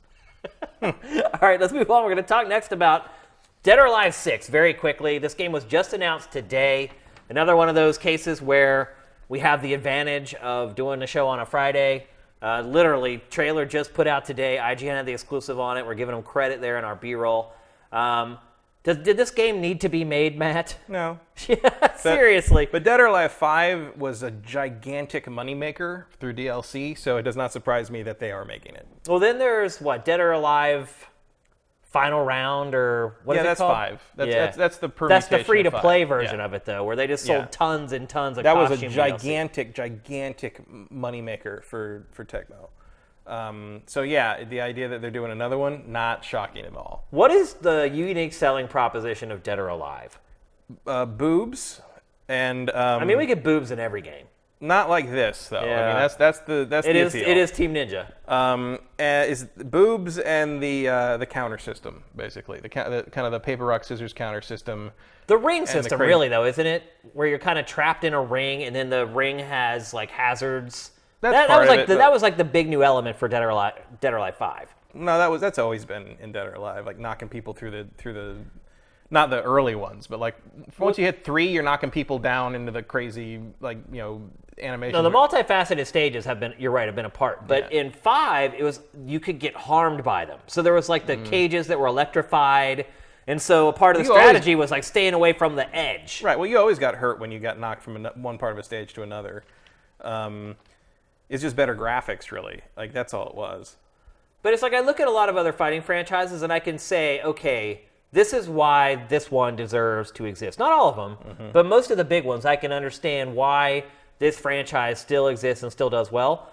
Other than, like you said, to boobs, I really don't get why Dead or Alive is as big a deal as it is. Well, that's the thing is it isn't really that big of a deal. Like in the fighting game world, it's a non-issue. Yeah, it's not really a part of the competitive People scene do not play competitively. But I don't fully know why, because it's not as crazy. It's not any dumber than a lot of the other games that do get played competitively. It's just it never quite caught on in that regard. But it's sort of just like a fun little fighting game. Part of it might also be that it's very hard to play it online because the split-second timing on the counters kind of gets ruined online. Yeah. You have to be a little more psychic to pull that off. It's also traditionally had a stronger story. I mean, the Dead or Alive 5 exists because they wanted to put one on the current-gen consoles. I mean, that's all. You're just updating the tech, basically. I guess it's time to put a new one out to that does look better than Dead or Alive 5 that we're seeing there. Yeah. And the characters do have a following. Like it's sort of, it might be like a Star Trek movie thing where it's like we know exactly how many people are going to buy this and we know how much money to spend on it. So there you go. Like I'll say this much though, if you were to say Shane, give me as many characters as you can from each fighting franchise, I would say probably Dead or Alive would be the franchise I could name the least ones for. I could probably name all of them. Really? Yeah, I've played all the games. I mean, so have I, but the characters just aren't memorable to me. They're all just girls with big boobs with a different gi on. Yeah, but like that's the whole thing in anime. I mean, the waifu thing is a big deal. Yeah, but I can name. There's obviously there's Hayabusa and Kasumi and Ayane, the Ninja Gaiden. Those are the three I can always name. Yeah. We've got Christy, who's my favorite to play as because she's the praying mantis style. She's the character I'm probably best at after Hayabusa. You got Zack, who dresses like a frickin' Teletubby. You got to remember him. There's Ein and those guys. There's like a couple guys that all look the same. There's Tina, who's the crazy wrestling chick from down south or Texas or whatever. Oh, right. She has like the cut-off jean shorts. Right, and her dad, and there's John Lee, the Bruce Lee wannabe, and we've got what's his name, the Hulk Hogan look-alike, whose name I can never remember. It's Tina's father. And you got Helena, who's the super rich French woman who's like tends to be the sponsor of things. And So you're starting to lose me now. Like See, I'm really not. You're naming these fighters, and I don't know who they are. I know the lore. I'll tell you. Helena walked around in a fancy dress while her mansion was on fire and Aerosmith was playing. Like that was a great moment in the No, it wasn't really. I don't know what the Aerosmith thing is. I'm glad that's over. Yeah. Yeah, I mean, the people that follow the games love the characters. Like, the characters are kind of I don't follow Dead or Alive. But I'm just saying, like, as a semi-casual fighting game guy who's played a lot of fighting games through the years, those characters are not memorable to me. Like, I don't remember... Like, I remember the Ninja Gaiden characters for obvious reasons, but everybody else, it's just like a blur. I think that's unusual for people who follow the series to any degree. I mean, I don't follow the series. It's a very character-driven series. Even more than your average fighting game, I would say. But you have to be into it. Yeah. It's why the Dead or Alive Extreme games work, because they're about the characters, and you want to see those characters mostly nude. Do they work? Well, they sell. You mean why do they make money? They do well. And that first one was actually boobs. The first one was actually boobs. Well, yeah, I didn't say that by accident, but the first one was actually a pretty decent volleyball game. Yeah, it was. And they just got rid of... Well, no, then it just became girls riding inflatable horses and running across pools on stepping stones. And then they made money. Yeah, and then they're like, oh, we don't even need to do a volleyball game. No, screw that. We just need to make the girls look perverted in new ways. Yeah. That's pretty much how it worked out. Anyway, so that's Dead or Alive 6. That's also the plan for Dead or Alive 5 Final Round. I mean, No, you're right. Absolutely. Buying all the DLC for that would cost you something like $1,500. Yeah. Yeah. And they made a ton, free-to-play game. A ton of money off that. Yeah, just like the drug dealer. First one's free. You got to pay for the rest. And the rest, by the rest we mean Santa Claus bikinis. Yeah, yeah. Did you see anything in that trailer that looked new? No. Me either. Not really. No, I didn't see a single element. It looked prettier. Oh, yeah, the graphics are improved. For sure. Yeah. But otherwise, I don't see any new gameplay elements or anything like that. It's the sweat. The sweat, but that was there in 5. I mean, that was the big deal with 5. I mean, the new stages add some new wrinkles, I guess. I don't know if this kind of like... I mean, the guy's pushing you back into the ring. That's new. Is that new? Yeah, I don't... certainly not to that degree. I don't know. It looks exactly the same. All that, I mean, I certainly have never seen somebody push you back in like that, but that's more just like another way of having you bounce off the edge of the rail, stage. Yeah. I It looks like the same game. Looks better like Dead or graphics. Alive, but prettier. Yep, I mean, pretty much. And that could be enough. I don't know. Kasumi's got a new outfit. That's cool. It's like Samus. Yeah, that's kind of like a Samus bodysuit thing going on. Yeah. So there you go. That's Dead or Alive 6. We'll sure to get more of that at E3 as well. We're gonna get more of all this stuff we're talking about at E3. Next up is Square Enix. Oddly enough, the second busiest publisher at E3 2018. Again, when I started putting together lists of publishers, this will be the first E3 press event for Square Enix since 2015. Wow. So it took 2 years off. The last one was when it Presumably, unveiled. I think they got something this time. Yeah. The last one was when they debuted Nier Automata, however you say it. And yeah, they have a big lineup. First, of course, Shadow of the Tomb Raider.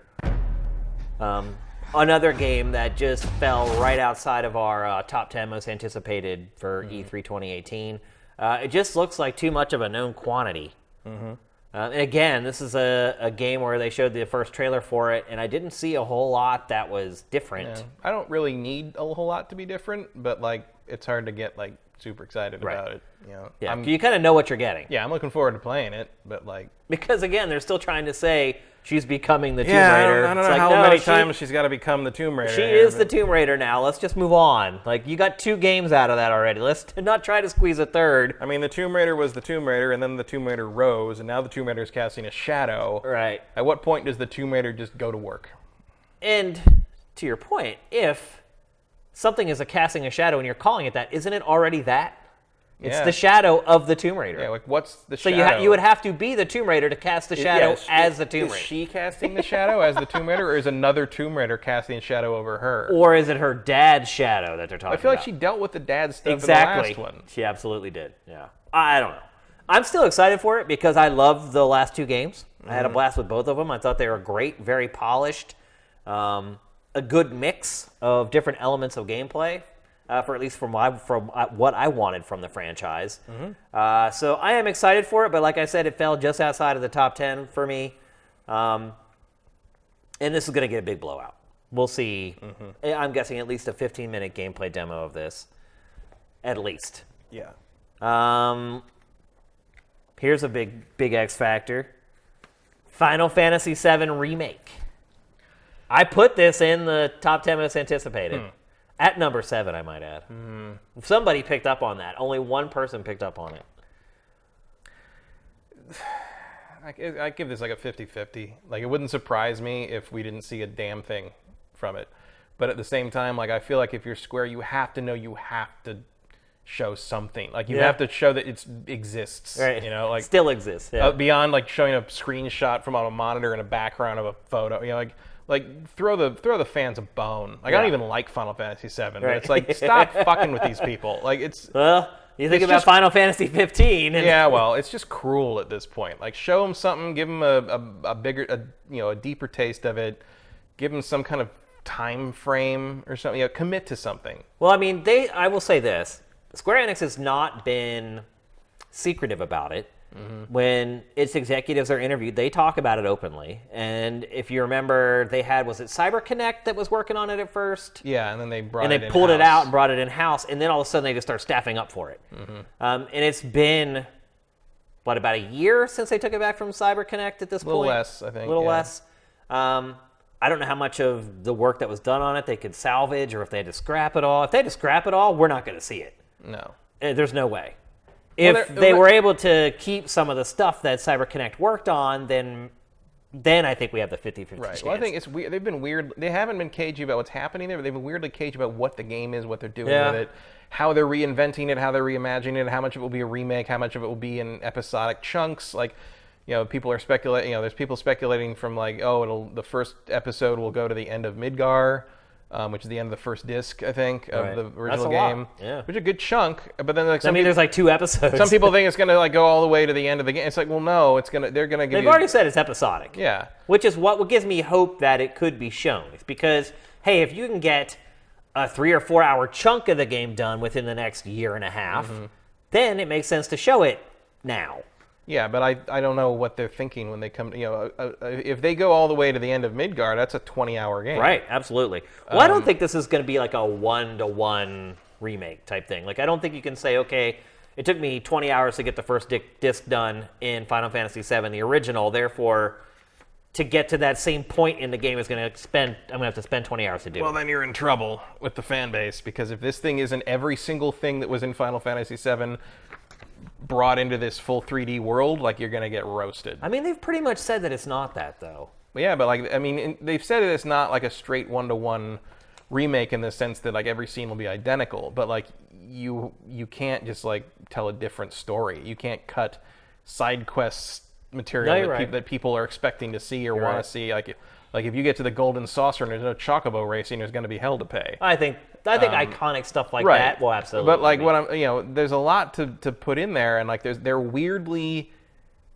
bashful about admitting. It's like what could possibly be that difficult about it? Like, people make bigger games than that today in full 3. I mean, all the time, and it's like. And they have nothing to work from. Right. They're starting from scratch with nothing. Like, you literally have this template of this game. All you need to do is make all that shit again in 3D. That's it. And everyone will love you forever. They will. But instead they also they're said putting that they're redesigning Cloud to make him look like he did in Final Fantasy VII, which I think is a bad decision. Yeah, I don't know what. He's absurd. He's an absurd. I get why they did it back then, because PlayStation could only display like very simple polygons, so they had to make him look distinctive. He's the main character. So they give him hair. They give him the crazy hairdo. Yeah. So that way when you see him, you always know it's him. that you don't need to do that anymore. And that how ridiculous will that hair look? But without that, I mean, they've done that hair in full 3D plenty of times, like Advent Children and all that stuff. I mean, it's just you just have to accept that it's ridiculous. In the same way that people can use magic and fight giant biomechanical dragons. They get up in the morning and their hair just looks like that without any preparation. I mean, I don't get it either. That dude would have to spend an hour in the bathroom, like styling Get each one all of those that stuff. spikes done, more than an hour. But like, it's you just got to go with it. You know, it's fine. It's like, look, Iron Man wouldn't be able to put his suit on by himself either. Yeah, it's true. So that's fine. It's just a conceit of the genre, I guess. But like, what I just don't understand why it takes so long. How because and you had Square's got such a history of weird excuses for stuff. Where it's like, well, it's the 3D era. It's so in HD. It's so like you can't make cities because the cities are too complicated. It's like, and Elder Scrolls is like, there's like 14 cities, and I don't know what the hell you're talking about. Like, I don't know. And then like Final Fantasy 15 had city areas. Like they did it, didn't they? It's like that was their excuse for why Final Fantasy 13 is a giant long path. Right. That then leads you to a field. It could have just been they had their F team on it, and they just weren't skilled enough to do it. But so you're putting it at 50-50 that it shows up. I think they need to show it, but I also I'm used to Square just sort of like letting these things vanish. So I'm going to go a little higher. I'm going to put it at 60% that it'll be there. More likely than not that it'll be there, I guess. If Square's wise, they will find something to show of it. It has been like 2 years since we saw it the first time. I mean, like you gotta throw the fans a bone on this one. Yeah, I'm not even a fan, and I want to see it. I just feel bad for the people that like were 12 when 7 came out and didn't know any better and thought it was good. And now they have a 401k. And now they're they're like, all I want to do is play this game again in a new like awesome form in this thing that they've been teasing for frickin' if you really want to go back, it was that thing they showed of the PlayStation 3. Yeah. Which like, oh, it's not really a game. Well, then screw you. Like, why? That's what kind of spurred them on to do it. Yeah. Like, and so like now, and then they finally announced like, oh, we're actually doing this thing you've dreamed about forever. And now we're going to be quiet for 3 years. Like, and like, look, I don't care about Final Fantasy 7. I think it's a below average game at best, especially coming off of Final Fantasy 6, which is the best Final Fantasy ever made to this day and will probably remain so forever. It's time to accept it. But like, stop doing that to these people. Like, that's where I am at this point. It's a humanitarian crisis to me at this point. You're being very mean to these people who care about cloud and put all the money in the bank. Kingdom Hearts 3. That's pretty much a stone cold lock to come out this year. I think so.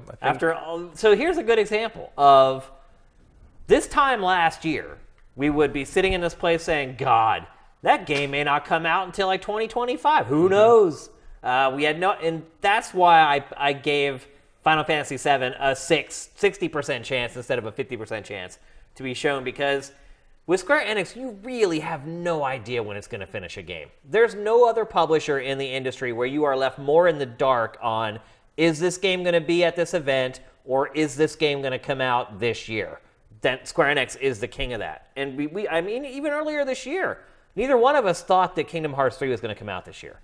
And here it is. I put it on my fantasy team. But you, with the idea that it probably wasn't coming out, and you had an alternate to take its place. Right, but I also thought it was probably going to come out, but like I just don't trust them not to delay it. Right. But like it just started to feel like they were ready for this. It's coming. Enough assets had kind of popped up that I'm like, you know what, I'm going to put this on here just in case, because I think that game's going to get a crazy Metacritic score. Yeah. It wasn't just like a joke. It wasn't like putting Starfield on there or something. Yeah.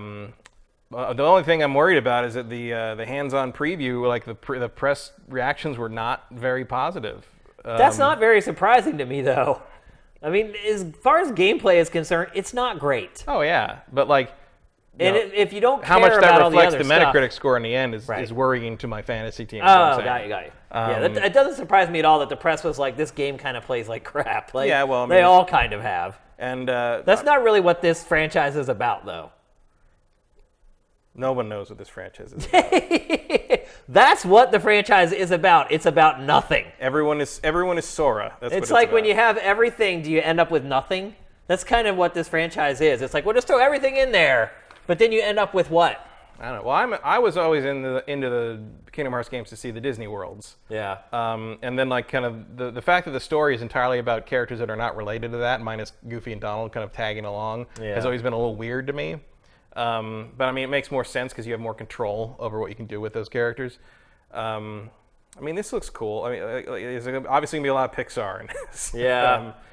Not as much traditional Disney. My hope in terms of the Metacritic score for the fantasy team is that once that like maybe it doesn't demo tremendously well, but like once you get like kind of the full experience with the music and the intro and the CG and everything, you know, that'll like it'll pluck. You mean once Disney the fanboy juices start flowing? Yeah, once it gets to have its foreplay with you, Right. to ease you into the combat.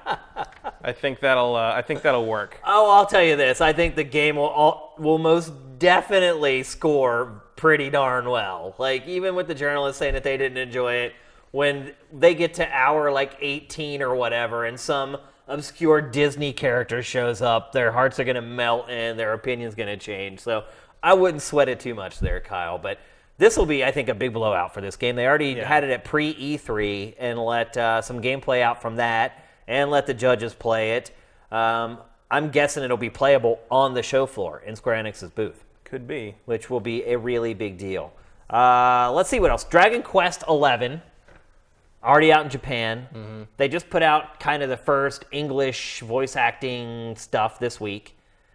I don't know if that also came from the Judges Week or not, but they did put out English gameplay and footage this week. It's mid-translation right now. There's probably still a lot of work to do. Are you excited for this to come to the West? This is the kind of game that will have zero impact at E3, by the way. Yeah. These are the kiosks that will sit there with nobody playing them. Or the kiosks that people will go to play if they don't want to wait in line. Yeah, that means I'll probably play it. Yep, me too. I'm interested. I've always Dragon Quest is not one of my big series, but I've always sort of wanted to like it more than I do. Yeah. And I like the Dragon Quest games like wildly varied from one to the other. Like I didn't care about 1 and 2, but I liked 3, which I played back in the day on the NES. Yeah. I don't like 4 all that much. I really liked 5. I really liked the PlayStation 1 game. I didn't like the PlayStation 2 one because the art style was terrible. too Toriyama for me. It was weird. And then I didn't play. Obviously, I didn't play the most recent one because it never came here. Turn-based RPGs in 2018 in the West. Obviously, Persona 5 did okay. Persona 5 did quite well. I mean, it sold, what, 2 million worldwide? It was more like 4 or 5 million, I think. Was it? It did real well. It had a long tail. I thought it only ended up selling in the U.S. like a little over 1 million, though. No, I think it did real well overall. Huh. Like, as I recall, it was a bona fide hit as far as like an Atlas game goes. I mean, that's a bona fide. If those numbers are true, what you just said, that's a bona fide hit. Period. Mm-hmm. That's not just bona fide hit for. No, I thought I read higher, closer to 5 million worldwide. Wow, for it, I never saw that. Which I was like, I saw something like that. Maybe, I thought it sold 2 million worldwide, and like surprisingly, it actually sold almost the same or a little more in the U.S. than it did Japan. 2 million sounds too low from what I read, but I haven't paid attention to Persona 5 sales in a while. But I think if this game sold like 2 million, Square Enix would be happy. Oh, yeah, I would think so. Because this franchise has never done well in the West. Yeah, Dragon Quest has never had really any traction in the West. I mean, for a long time, it wasn't even getting released here. So it obviously doesn't have the cachet or the commitment from players that games like Final Fantasy have. But I think this is a good balance on the art style. I like the architecture and stuff here. It looks really cool. Yep. Will it be able to break through kind of a mainstream thing? Maybe not, but I feel like it's going to have the audience that Persona does, at least. I think this could be a game you release it the first quarter of the year, and it does far better than it would have done if you tried to go head-to-head. Maybe it'd be like Ni no Kuni 2 numbers or something. Yeah. Which hasn't sold tremendously well. But no, it hasn't. Yeah, it hasn't sold very well at all. But, yeah, I mean, big in Japan, not quite. If you can keep releasing the Tales games, like, this has got to have somewhere to be. You would think. Okay, and here finally for Square Enix, here's the big question, Matt. Will we see Final Fantasy 16? No. It's been 2 years. So give me 8 more, and we'll see Final Fantasy 16. But if you remember, they did show 15 very early. Yeah, I think you got to. Although it wasn't called 15 at the time. I mean, they're not barely even done updating 15. I mean, there's still more DLC to come on that game. Yeah. So I feel like Kingdom Hearts 3 is their focus in terms of kind of their big name RPG. I like Final Fantasy rest. Maybe not even a teaser trailer? I don't think so. I mean, Square Enix does have a pretty good lineup without it. Too soon. Reinvent it. And also, I think they've got another big thing to show that makes that irrelevant anyway. You got the inside scoop on something, Kyle? No, but I have my predictions. But I okay. figured you don't want me to bring that up before we get to that part. Well, it's there next, so perfect. Perfect segue into our next topic, our E3 2018 prediction. So I asked Matt for 3, and I have 3, but I also have some bonus ones, just because it's Friday night and everyone deserves a bonus on a Friday. So, Matt, what is your first E3 2018 prediction? Well, I'm going to switch them here just to keep the segue going. Sam, you on your toes over there? Okay. So I'm going to number 2 first. You ready for that? I think Square Enix is going to show the Avengers game. You think? Yes. I didn't even have it in the rundown. That was a total gaffe on my part. And the reason I think this is twofold. First, there's been some leaks, which indicates that something's floating around already. What do you mean floating around? Like a demo, or people have seen it played? No, but people are talking about what it is, and Okay. there's rumors about what it actually is going to be, and that usually means that some editing company has seen footage, or Right. so that's usually how this happens. Second, Joe Russo, one of the directors of Infinity War, Avengers 4, Winter Soldier, one of the big names in the Marvel Cinematic Universe, he is coming to E3. And That's pretty... and he is going to be doing some E3 Coliseum stuff. He's going to look. Joe Russo's not coming to E3 unless they're showing that game. Yeah, exactly. And so my prediction is that they will show the Avengers game. I think it will That's be their big finale for the end I of the think it press will be a cross between. That's a big enough reason to have a press conference for the first time in 2 years as well. Yes, I think this also might be why we've seen Ultimate Alliance get resurrected. I think it's going to be sort of a cross between Ultimate Alliance and like a 3D action game, like a Destiny kind of thing. Okay. Like the games as a service thing. I think it'll be something similar to that. I also think that because it's going to be so much like that, that might explain why they shut down Marvel Heroes.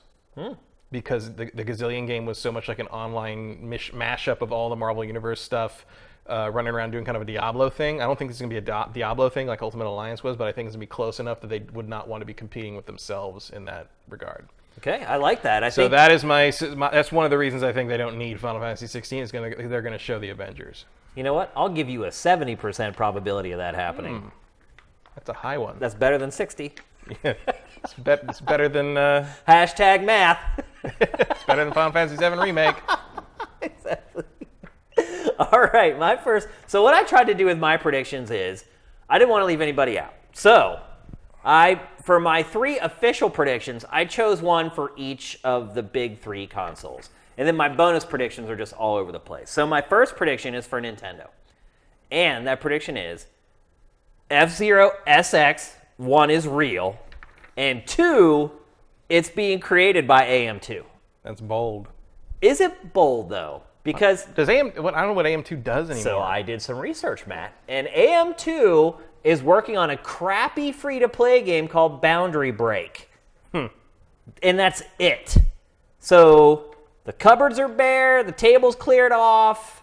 AM2 could absolutely make, and for those of you who they're don't kind know, of in battle cry position. They're like, what are you making? right? What could you be doing? And for those of you who don't know, AM2 made F-Zero GX, and there was the arcade home tie-in there with that game. I'm not going that far. I'm not going to say, this is also going to be an arcade game, but I think F-Zero SX for Switch, developed by AM2, which is Although one of Nintendo Sega's. is still present in the arcade scene. It is. There's a new Would Mario not be- Kart game. Yeah, would not be completely out of not. character. Wasn't there a crazy thing where you could take your GameCube memory card Yeah, you into could the share arcade with data, you? And yeah. that's right. Okay, so that's my pick. I think I'm really starting to believe, one, that sheet that was leaked was correct. Because, again, just like with the Walmart leaks, the more evidence that starts coming out, the more that stuff gets corroborated. So I went with a little bit F-Zero SX from AM2 for Switch. Yeah, I'll go with that. The AM2 thing is, I think, bolder than saying F-Zero exists, but it would make sense to go back to that well. AM2 still exists, and it's not doing anything. I wonder how many of those people are still the same people, though. Like, we know so little about who's All of them, I bet. Yeah? Have you ever met, Sega's corporate in Japan? Not really. So it's all salarymen. They're all people who have been at Sega since literally, the Genesis days. They're all, in their 60s and in their 70s, they're all still employed there. I mean, you could look at what's happened with Shenmue 3. A lot of the people working on that are people who have been around Yu Suzuki for a long time. So that whole Sega family group in Japan is pretty tight, and they've all been there all along. So, yeah, that's my first prediction. All right. Ready for number 2 for you? Okay. Number 2 for me is that I think Ubisoft is going to show, or at least tease, a Ghost Recon Battle Royale permutation, which I've brought up several times. But the Wildlands thing, it just seems it would be so easy to do it. And just do a quick standalone free-to-play Ghost Recon Battle Royale with a Wildlands engine, even the same terrain if you have to. Now, do you think it'll be just like a standalone free-to-play thing that they put out? Yeah, okay. I think most of these Battle Royale things are going to be that. Because I think clearly not Call of Duty, but I think most of these big publishers are going to realize that one of the reasons Fortnite has done so well is it's free. Bail out. That footage. The truck is back. It would have been funnier if it ran him over. Like you want a games as a service thing that's going to pay dividends. Like be the first AAA publisher on the block to have a successful Battle Royale game. Yeah, I mean, I think a pretty safe prediction in general is just Battle Royale hell at E3. I think everything is we're going to hear that phrase EA so will have many something times. like that, and maybe I'm wrong that it's Ghost Recon, but I do think they will have something. I'm saying if I'm looking at what EA or Ubisoft has to work with, Ghost Recon Wildlands feels like you could make a Battle Royale mode out of it pretty easily. That engine probably already can handle that many players. Yeah. And it already deals with, you've already got stuff to find and like picking stuff up and doing all the equipment and modifying stuff. I mean, it's all there. Yeah. So I feel it'd be so easy, they'd be ridiculous to leave it on the table. Okay. So my second prediction, I believe, is a prediction that I made last year that never came true. But yeah, I think you're right. But I am holding on because I still believe in it. I just think the timing wasn't right. And this prediction is that there will be a new Banjo-Kazooie game, a real one from Rare for Xbox One, or X, or whatever the hell you want to call it. And I predicted this last year. It didn't happen. Instead, we just kept on the Sea of Thieves theme. I think we discussed, was it last week, about Perfect Dark, about how we just didn't think that IP is worth reviving. I think Banjo-Kazooie is one that needs reviving. I think Microsoft right now is desperate for first-party software that people are going to care about.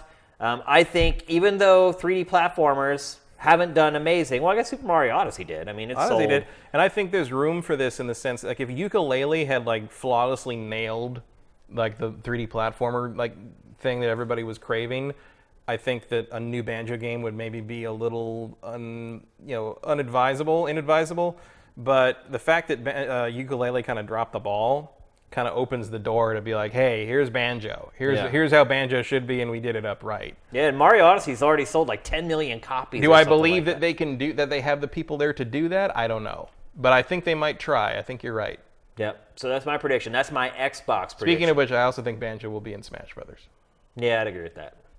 I mean, they already kind of spoke about it. They hinted at it, and it's like, what the hell? Why not? What does Microsoft have to lose? Nothing. Absolutely nothing. Well, if you think about it, if you have a Banjo game coming, that's exactly what you want to have happen. You want Banjo in Smash Brothers. Because he becomes relevant again, and then people are like, oh, wait, here's the new game with this weird bear. You got to realize a lot of gamers have no idea who Banjo-Kazooie is. So if you get him in Smash, and people are like, oh, yeah, there's that bear, and now he's got his own game, that helps a little bit. Oh, yeah. So I mean, Smash Brothers basically launched Fire Emblem in the West. No, you're right. Before that, it was almost irrelevant. Smash Brothers is an amazing Trojan horse. It is. To bring characters that you may not care about into your sphere of influence. No, you're right. You're absolutely right. That would be a good move. It would also be a good move if they put the Banjo game on the Switch. No, you're right.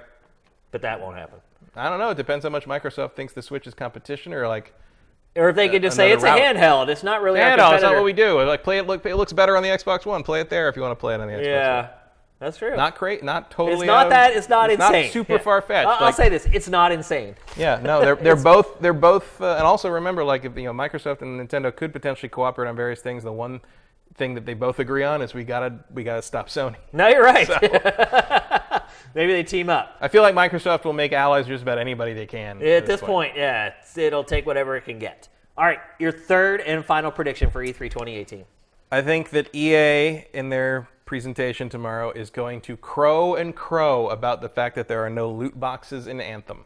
I think I will give that one an 90% certainty. There will be microtransactions in Anthem, but there will not be loot boxes. And I think actually this is going to be the year of like bragging you have no loot boxes. It's going to be the first time in history that like game publishers have a bullet point on their feature list that is a non-feature. It's like the first time they're bragging about not having something. Yeah. Hashtag no loot boxes. Yeah, but like, so I think they're going to be like, there will be no randomized transactions in this game. It's all buying what you want. If I think they will make a big deal like they're doing us a favor. I may even put that at higher than 90%, to be honest with you, because after what happened with Battlefront 2, yeah, I mean, I could totally see them spending 5 minutes of the presentation on Anthem talking about no loot boxes, or how it's just different from what they did with Battlefront 2. It's not. We're not going to do that. I mean, they kind of have to do it. If you spend money on this game, you will get what you pay for, and you pick what you want to buy and spend money on. And I'm sure there will be microtransactions, but it'll be like you're not going to be buying a loot box to hope you get the red paint for your armor. Right. You're going to buy red paint. You're going to buy the red paint for the armor. Yep. And I think they're going to brag about that like it's some kind of cool thing. Which I think is just like, there was a time when the red paint would just be in the game. When has common sense become a cool thing? I don't know. I guess that's the world we live in right now. Also in conjunction with, Actually, what am I talking about? Common sense has become a cool thing in 2018. Yeah, also then, in the conjunction with Battlefield 5 clearly being able to say, no, go screw yourself with your microtransaction stuff. Yeah. I feel like BioWare probably had an opportunity at some point to go to EA corporate and be like, okay, so you screwed us on Andromeda. And that's an IP in the garbage now. Thanks to you, yeah. Because of the rush job on that, and That's now you help tank a Star Wars game, so you ain't gonna tell us what to do with the last game we have a shot at making before you take BioWare out behind the shed and shoot him in the head. Don't say that, Matt. Don't even say it. Don't even verbalize it. If Anthem doesn't burn the charts up, I think that's the end of BioWare. It's possible. I don't know. I think maybe they'll let him do Dragon Age first. They'll probably, let him squeak. Because it's probably almost done. Let him squeak Dragon Age out. But that's an extra prediction I have. We're going to see Dragon Age, damn it. We're definitely due for that. We are due for that. Maybe. Another bonus prediction. My final. I think maybe it's unlikely in the sense that I think all BioWare teams, I think are all hands on deck with Anthem right now. Oh yeah, absolutely. So it's probably like a little team working on. They're not going to see Dragon another Age. Andromeda, that's for sure. They're not going to see wonky faces. I think you got like a little team working on Dragon Age up in Edmonton somewhere in the cold, but like I don't know if it'd be far enough along to do much more than a teaser trailer. Yeah, I wouldn't be surprised if we see it. Maybe a title, with whatever stupid subtitle they're going to call it. Dragon Age.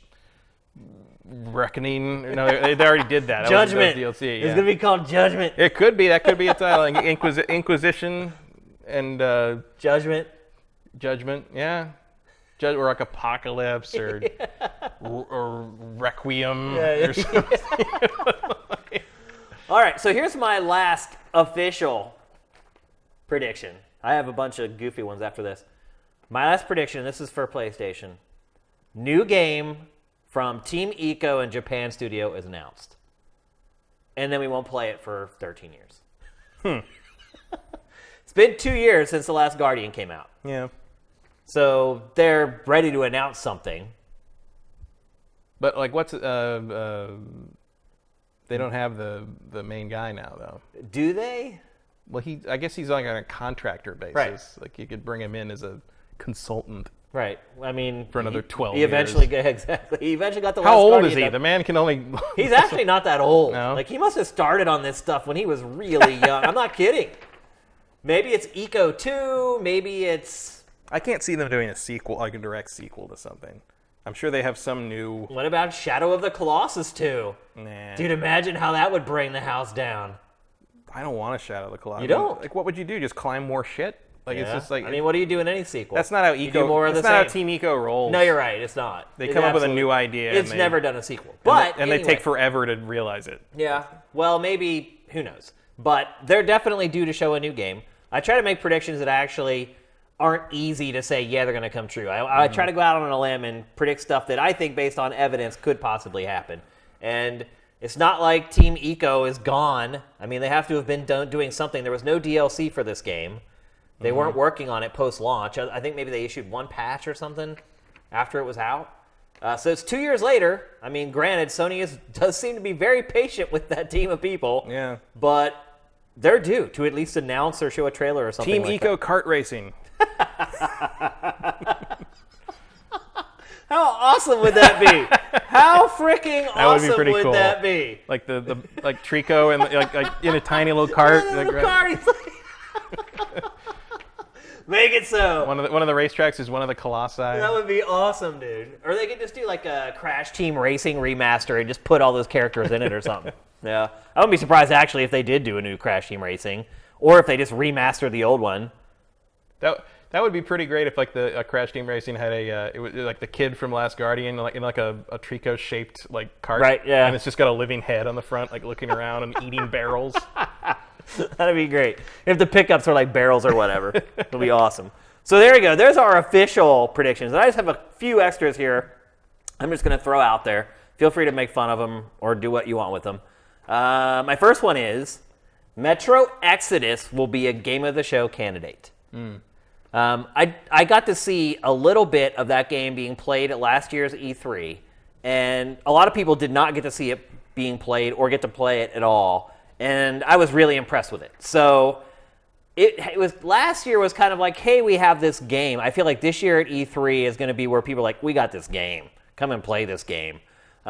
So that's one of my extra predictions. I think it's going to show really well, and it'll be one of those games that people talk about. What was the one game after last year's E3 that kind of built a groundswell like the week after the show? Was it Hunt Showdown?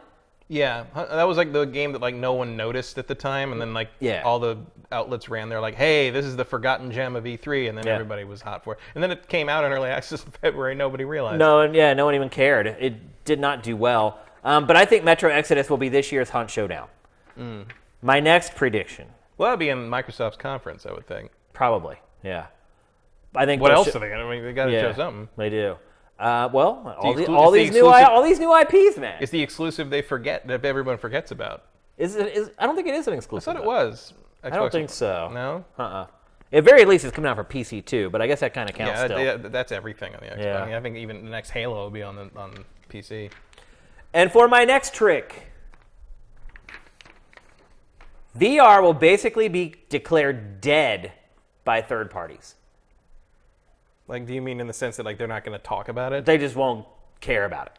I think all you're going to see going forward is VR software from Sony and Oculus, or games that they help fund through like smaller indie developers. I don't think you're going to see any VR stuff from any of the third-party publishers that we talked about in this episode. I think you'll see VR stuff from Ubisoft. I don't think we will. Ubisoft does not give a fuck. Ubisoft does everything. Unless Sony's kicking them money to do something for PlayStation VR, I do not think it'll happen. I think Ubisoft's still on board with the VR stuff. I think Ubisoft is more than any third-party publisher has lost its ass on VR. Otherwise, they would have canceled the next generation Star Trek update. Or it was already so far along, they're like, just finish it. That's not the same thing as actually finishing. I mean, that was if they had just vanished, like no one would have noticed. Like I think they still hang on with it. Well, these people still made Wii U games, for God's sake. I think by the end of E3, most people will agree with that point, and they'll be like, "You are right. VR is dead, Shane." I don't know.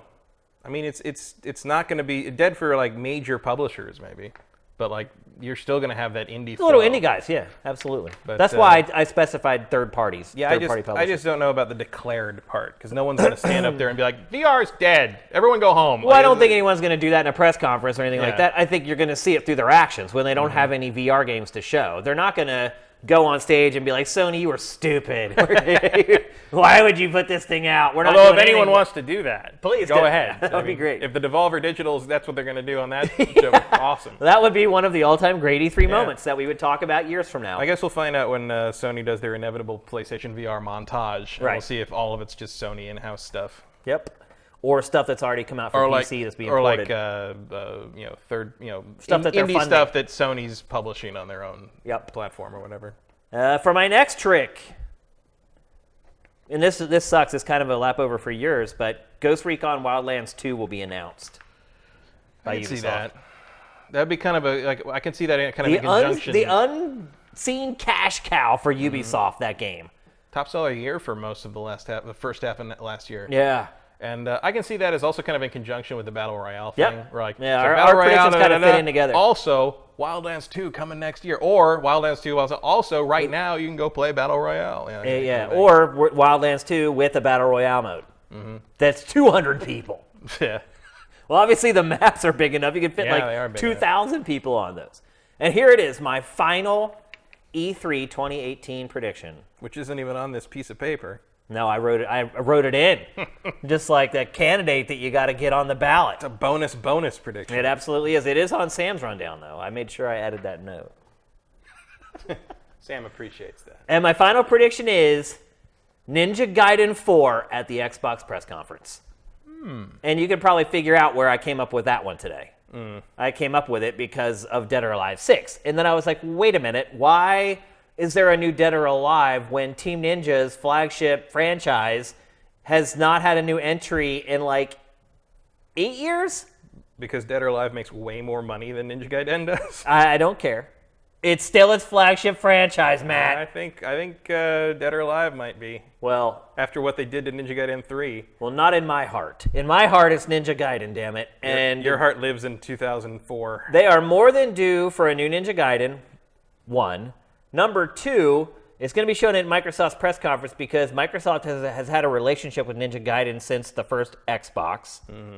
Three, Team Ninja and Ninja Gaiden is all about bleeding edge graphics. And where can you do that? On the Xbox One X. So there it is, people. Ninja Gaiden 4, after way too long, shown at Microsoft's press conference as perhaps even a timed exclusive on Xbox. That's just me taking the cherry Because that works out and so just well in the dropping past. it on top of the whipped cream on top of the ice cream. Unfortunately, that cherry is poison. I give that. Would you not be excited for a new Ninja Gaiden? I would be excited, but I think I don't know. After three, it's the people hard. who made Ninja Gaiden great aren't really there anymore. Well, most of them are, actually. It's just Itagaki that left. Yeah, some of those guys left with him, I thought. Not the good guys. I mean, I think that's pretty obvious at this point if you look at the games that he's put out since Well, he I mean, left Devil's Team Ninja. Third is no prize, but it did. The multiplayer mode surfaced again on PC under another name. Did you see that? No. Yeah. Under another name? Because they kept control of like the multiplayer mode or something, so like They had to rename it. It popped up under a different name on PC as an online multiplayer only game. I did not see that. And it's all the same assets, all the same maps, the whole deal. Where they made another $20. I guess. Yeah, I mean, look, I get like the Wii U version of Ninja Gaiden 3 kind of fixed a bunch of stuff. It wasn't as bad. Yeah. So I just don't trust their judgment quite as much anymore. I would like to see another Ninja Gaiden, sure. Hell yeah. Especially with modern tech, that would be cool.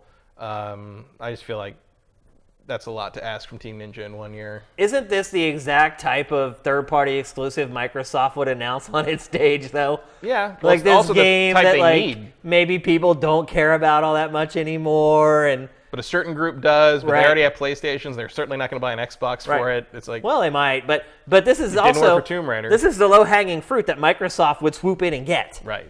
Be like, hey, remember Ninja Gaiden used to be a thing on Xbox, and they wouldn't even think about the fact that most people don't care about it Yeah. anymore. Well, it was it was put backwards compatible on the Xbox One X. That's true. On the Xbox One, I mean, you can play that. Ninja Gaiden Black, at least. Yeah. It's still good. I mean, why would you play anything but black? Well, some people would have preferred to play Sigma. I don't know who. Even though I kind of worked on that game, I created like the Vita fans. Yeah, maybe. So that's it. Those are our E3 predictions for 2018. I think they're pretty good and pretty interesting. A lot of the E3 predictions I saw on other podcasts were just like, Nintendo's going to announce a new game.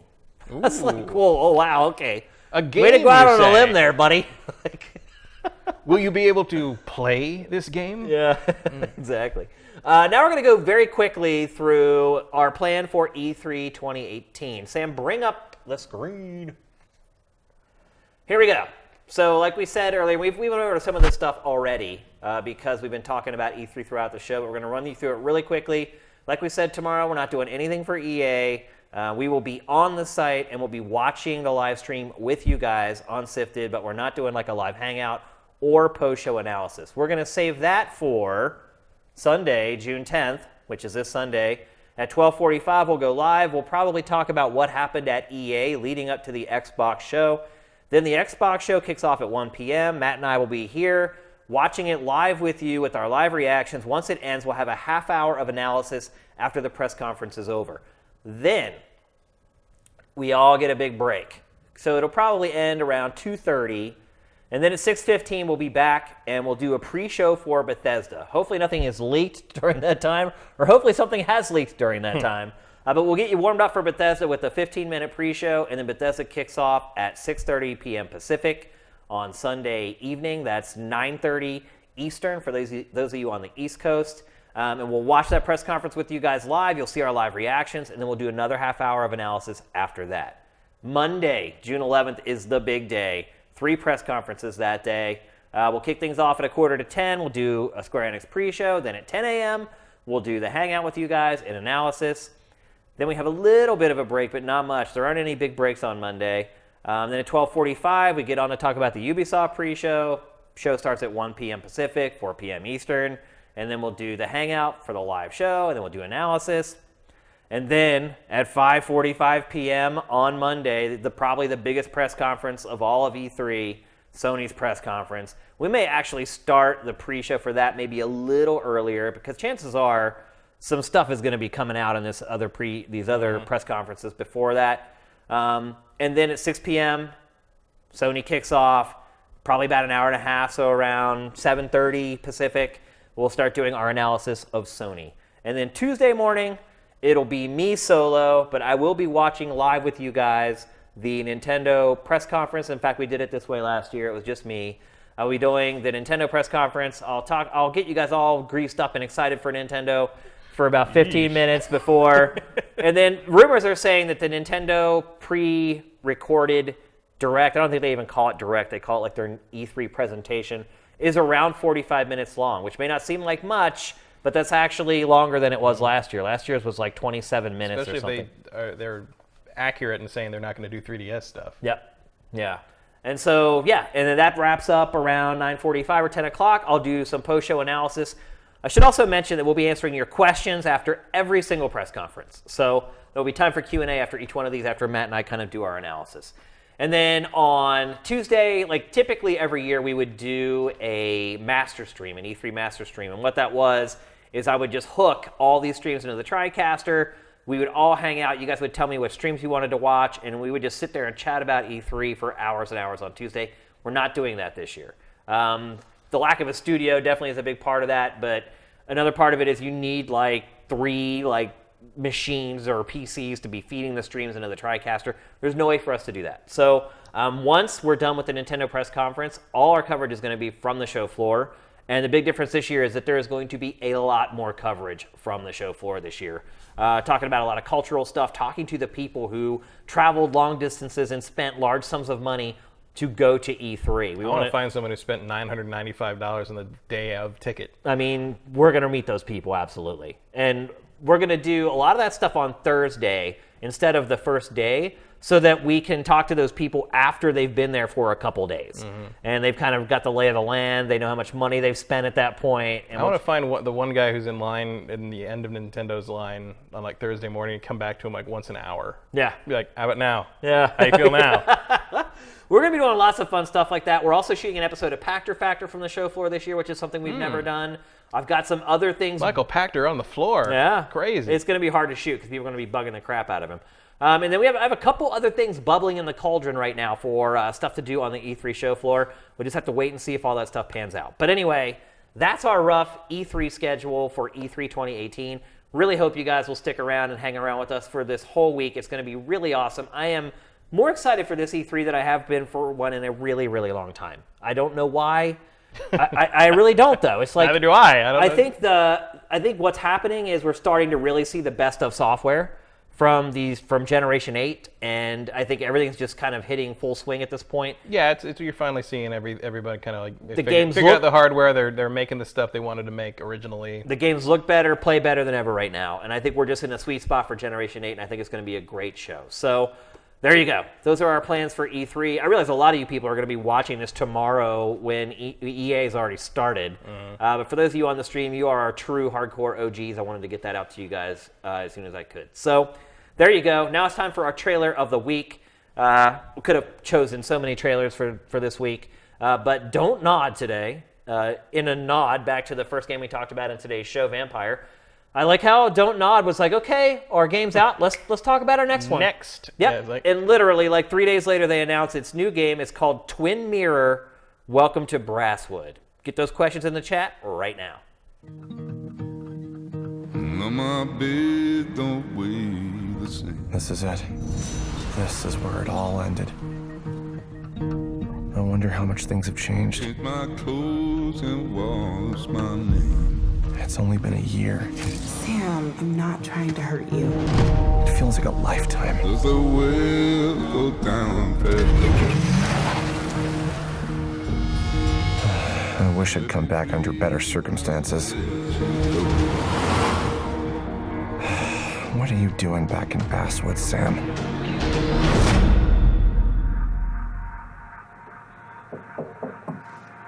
Sir?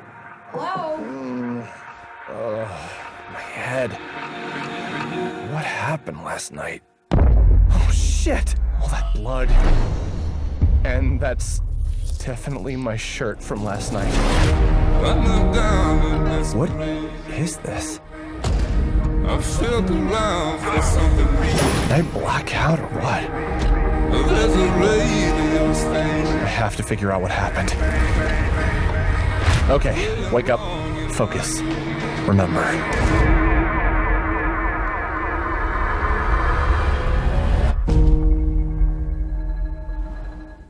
One man on a quest to find his shirt. One man on a quest to find a decent graphics engine. Yeah, it's getting a little long in the tooth. Yeah, the Hopefully, Don't Nod needs a new graphics engine. I don't know why they haven't just moved over to some middleware at this point. Like, I think Life is Strange 2 will probably deliver on that. I mean, look, they're turning into like a major developer. Yeah? I mean, right in front of our eyes, it's happening. They've gone from this obscure indie team who made a pretty good adventure game with Life is Strange to like a team that Warner Brothers wants to pick up its games now. I mean, that's a big deal. But I think their tech is going to need to evolve if they really want to play with the big boys. I think it will. But they can probably get away with it for one more game. I don't know. We'll see about that. Telltale did it for like 20, so... Okay, let's get to some questions. There's already tons in here before I even asked for any. I saw one: Michael Jordan or LeBron. So I know it's completely games related, but I've been asking this Basketball is a question. game. Yeah, basketball. It is a Basketball is a game. game. Good point. I used to say no way LeBron was as good as Jordan forever, and I grew up when I was a kid. We got a satellite dish when they first came out, and we could watch everything for free. Literally everything broadcast in the world for free. And that was when Michael Jordan was first coming up. And I had the ability to go and watch every single one of his games when he was like just turning into this beast. And so I've had this affinity for Michael Jordan my entire life. And I never wanted to admit that LeBron was better than Michael Jordan. But I think I finally am willing to admit that LeBron is better than Michael Jordan. He's stronger. His longevity, he seems like he's going to be able to play at that high level much longer. I hate to say it, I've been a Jordan fan my entire life. I don't even call myself like a Jordan fanboy my entire life, but I think I'm finally ready to admit that LeBron is better. I don't know anything about basketball, but call me when LeBron has a Space Jam movie. Jordan! I love that. That's good. Although I have a feeling LeBron will eventually get films if he wants to do them. Oh, yeah, I Holy wouldn't surprise me if there was A Space Jam with movie LeBron. Yeah, that may happen. It might. Like, I might get that call. If he ends up playing for the Lakers next year, it may happen very soon, actually. Wow, you guys have a ton of questions, man. I wish we could answer them all. Let's see. We have to answer W. Matthews' question because we literally answer one of his questions every single episode. So here it is.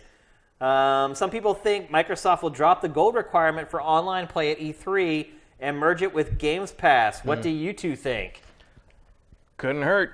I don't think it'll happen. I think it's too easy a free stream of revenue for them to give up. Why would Microsoft make online play free when Nintendo, at that very moment, is going from being free to charging for it? There has been speculation that there might be an Xbox Live price drop.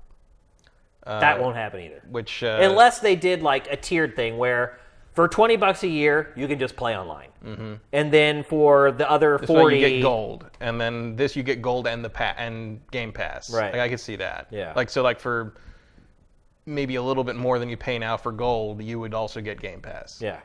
Yeah, I could see them go to a tiered system, and like make it like so like if you just want to pay what you pay for like Nintendo $20 a year for just plain old online play, no free games, yeah, I could work. But you got to realize that Xbox Live has turned into Microsoft's cash cow. It is much like Apple right now. It is in the process of transforming from a software and hardware company into a services company. That's really the future of almost everything at this point is, can you provide a service that people are willing to pay for on a continual basis? That's where our economy's going. That's where all the American jobs are going, to be honest with you. That's just kind of the way everything is we're turning into a service economy. We're kind of there already. Until the androids show up, right, like in David Cage's game. Yeah, exactly. So yeah, I would be really, really shocked if they made that free. I mean, there's a reason Microsoft, instead of sharing how many Xbox Ones it sells, it tells you how many subscribers it has on Xbox Live every month. It has become its metric for which it measures itself. I just can't see it shooting itself in the foot. I just don't think it's going to happen.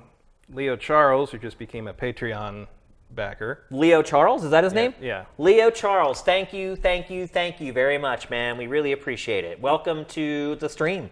Leo Charles asks, a lot of exclusive Microsoft games have either been canceled or delayed. If you were chosen the CEO of Microsoft Games, what would you change in the headquarters to turn this issue around today? Do you think they are focusing on the next-gen console? That's why their releases lately have been weak compared to the competition. I said it last week, fire Phil Spencer. I was surprised, actually. That episode went up on YouTube, and I thought for sure that the Xbox fanboys were just going to lose it on me. But no. I really thought I was going to get a lot of backlash for that comment. I think he should have been let go a while ago. I love the guy. He's been nothing but a class act anytime I've ever been around him or interviewed him. But I just think he's led Microsoft astray. The other thing I would do, as soon as Phil Spencer was gone, is I would go back to Platinum and I would get Scalebound going again.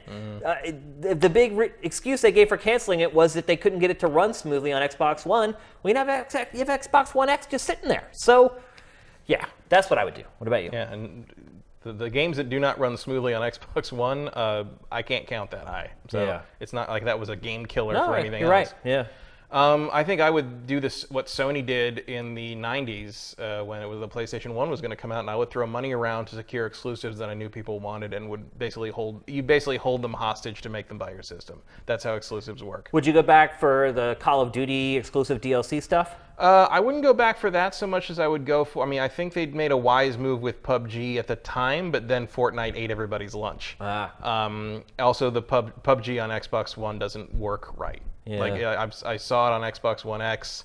My friend bought it and was playing it. He's like, it doesn't run on this system. I'm like, that system runs stuff. How could it not runs run? The Witcher 3 like butter, and it's like, how can it not run this thing like that? But that's what happens when you have a little indie studio that. So I think that was the right move. Hit. But I would do more of that. I would do crazy stuff. Like I would lock down Final Fantasy 16.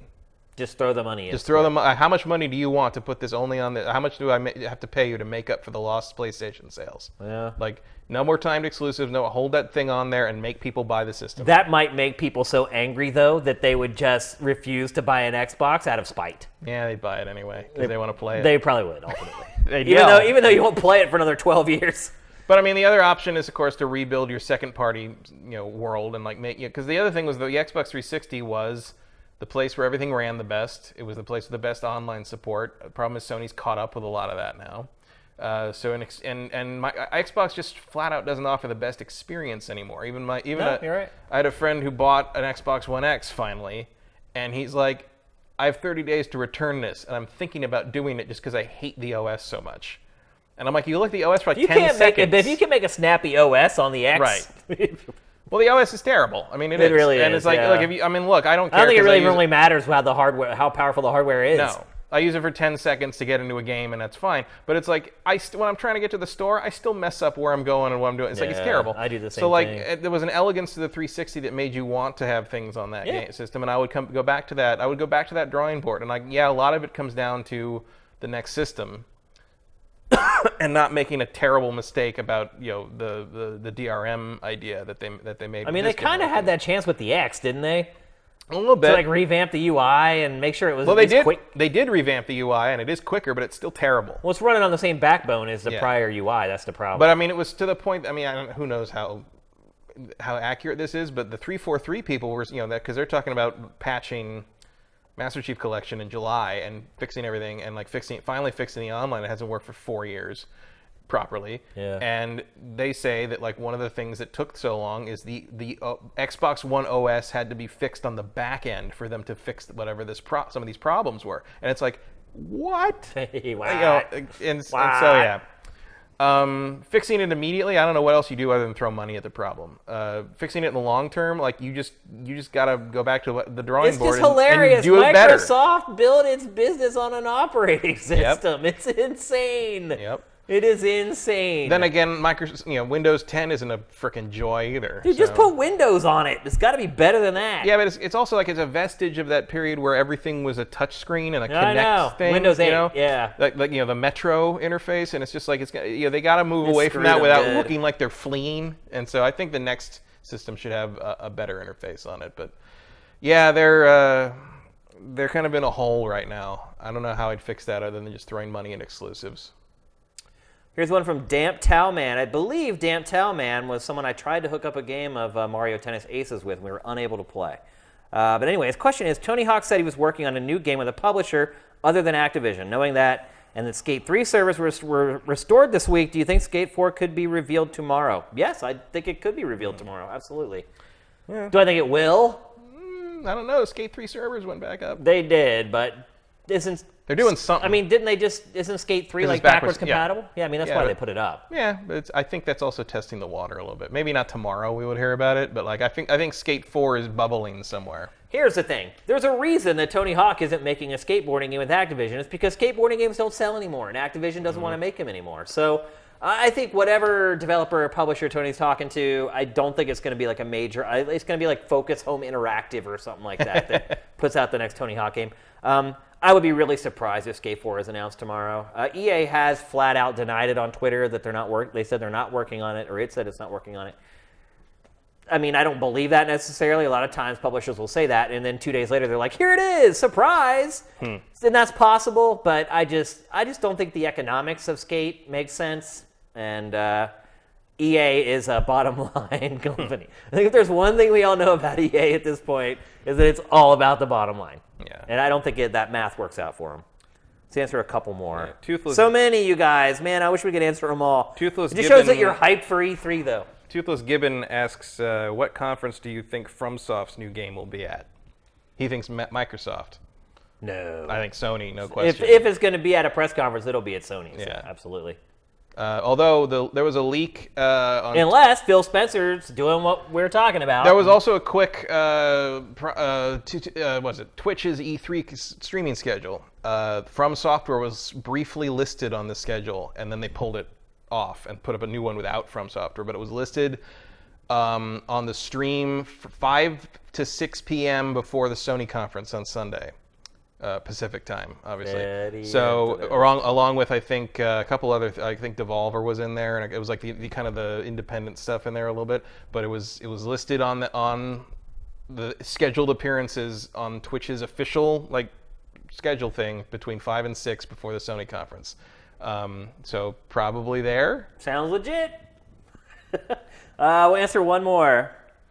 I see someone here said Tomb Raiders is saying Scalebound was canceled because Platinum was using money given to them by Microsoft to fund Scalebound on Nier Automata? I don't understand what that means. Whatever. Sounds like the Platinum was spending money that was supposed to be for Scalebound to make Nier Automata. Hey, we just got a new subscriber through Twitch Prime. See if I can spell it right. Is it Chow? I think it's Chow F0914. CIA F0914. Yeah. Thank you for your subscription. And it makes me feel good to know that we're making your commute to work and back much better. Thank you, guys. Let's see. We'll get one more before we say goodnight. Any chance you could challenge Easy Allies to an E3 fantasy draft? That's not a bad idea, actually. They already do their betting thing. I still don't understand what that whole betting thing is. I don't get it. I've tried to watch a couple of them, and it seems like it goes so long. I just could never figure it out. Thanks to Casuality for just subscribing with Twitch Prime. Yep, thank you. Here's one from Ryan 117 Smith. Today's high score, not a thing until you guys get another studio.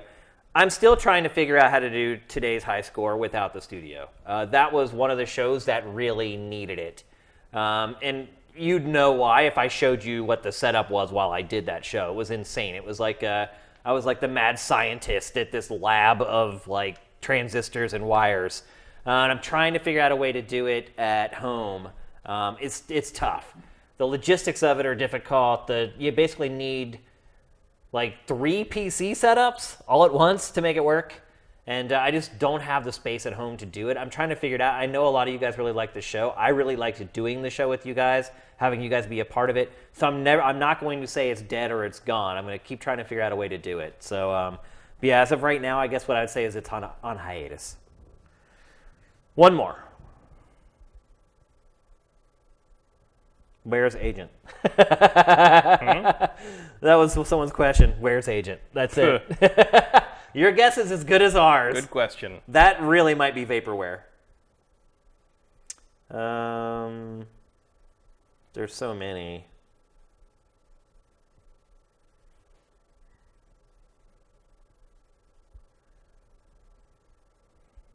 Okay, here's one from J. Reedvic7, last question of the night.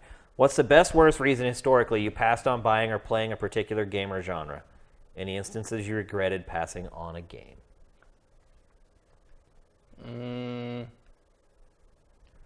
Does it mean we had to pass on it and never play it? I don't know. Because sometimes I had to make a choice between one game or another, and I would choose one, and then I would eventually got back to play the other. I mean, to regret it, you'd have to play it eventually and realize you were wrong. Right. Skip it, that's a good point. Yeah. I mean, I guess the Dark Souls games to some degree, where it finally clicked with me on Dark Souls 2, but I feel like I had to go through bouncing off of Demon Souls and Dark Souls 1 to get it. I had to go through that process, and so I couldn't.